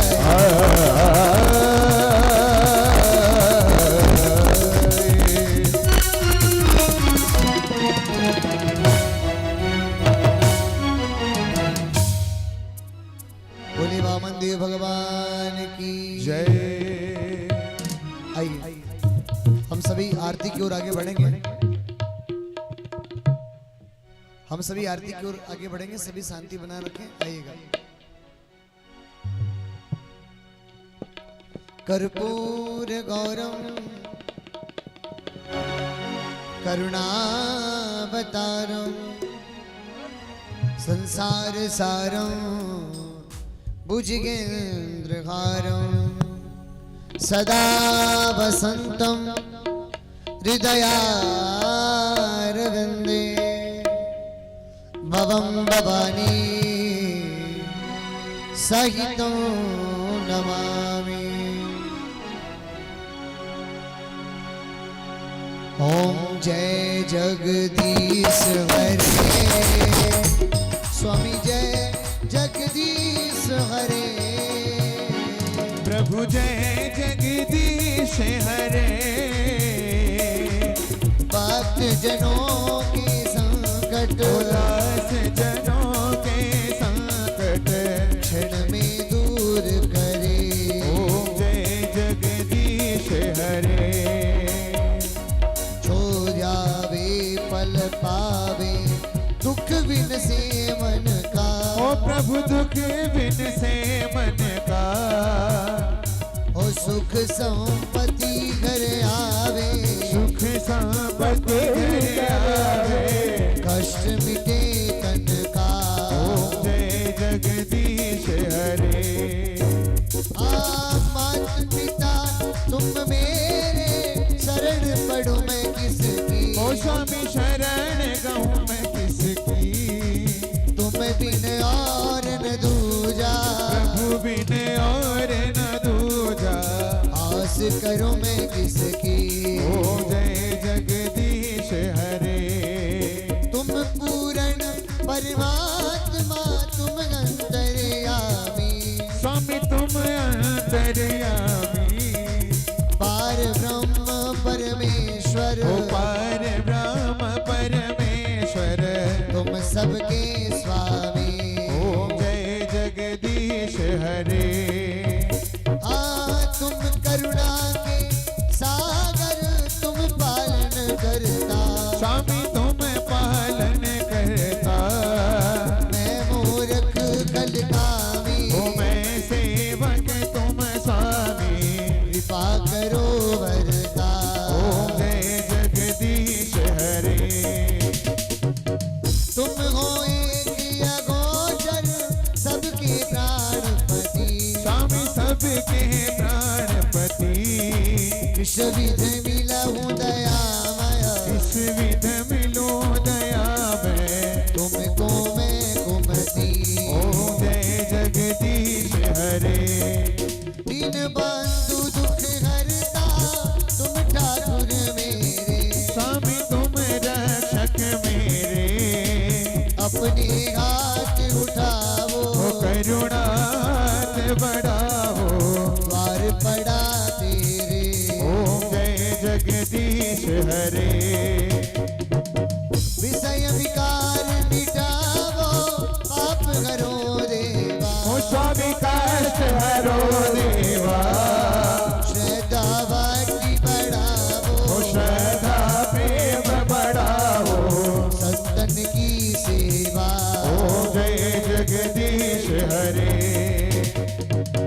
तन मन धन सब जीवन सब कुछ है तेरा स्वामी सब कुछ है तेरा तेरा तुझको अर्पण ओ प्रभु जी को अर्पण क्या लागत मोरा ओम जय जगदीश हरे श्याम सुंदर जी की आरती जो कोई नर गावे स्वामी प्रेम सहित ध्यावे कहत शिवानंद स्वामी भगत शिवानंद स्वामी वांछित फल पावे ओम जय जगदीश हरे जय जगदीश हरे स्वामी जय जगदीश हरे प्रभु जय जगदीश हरे भक्त जनों के संकट दास जनों के संकट क्षण में दूर करे ओम जय जगदीश हरे हरे राम राम राम हरे हरे हरे राम राम राम हरे हरे हरे कृष्णा कृष्णा कृष्णा हरे हरे हरे कृष्णा कृष्णा कृष्णा हरे हरे हरे राम राम राम हरे हरे हरे राम राम हरे हरे हरे कृष्णा कृष्णा कृष्णा हरे हरे हरे कृष्णा कृष्णा कृष्णा हरे हरे हरे राम राम राम हरे हरे हरे राम राम हरे हरे हरे कृष्णा कृष्णा कृष्णा हरे हरे हरे कृष्णा कृष्णा कृष्णा कृष्णा हरे हरे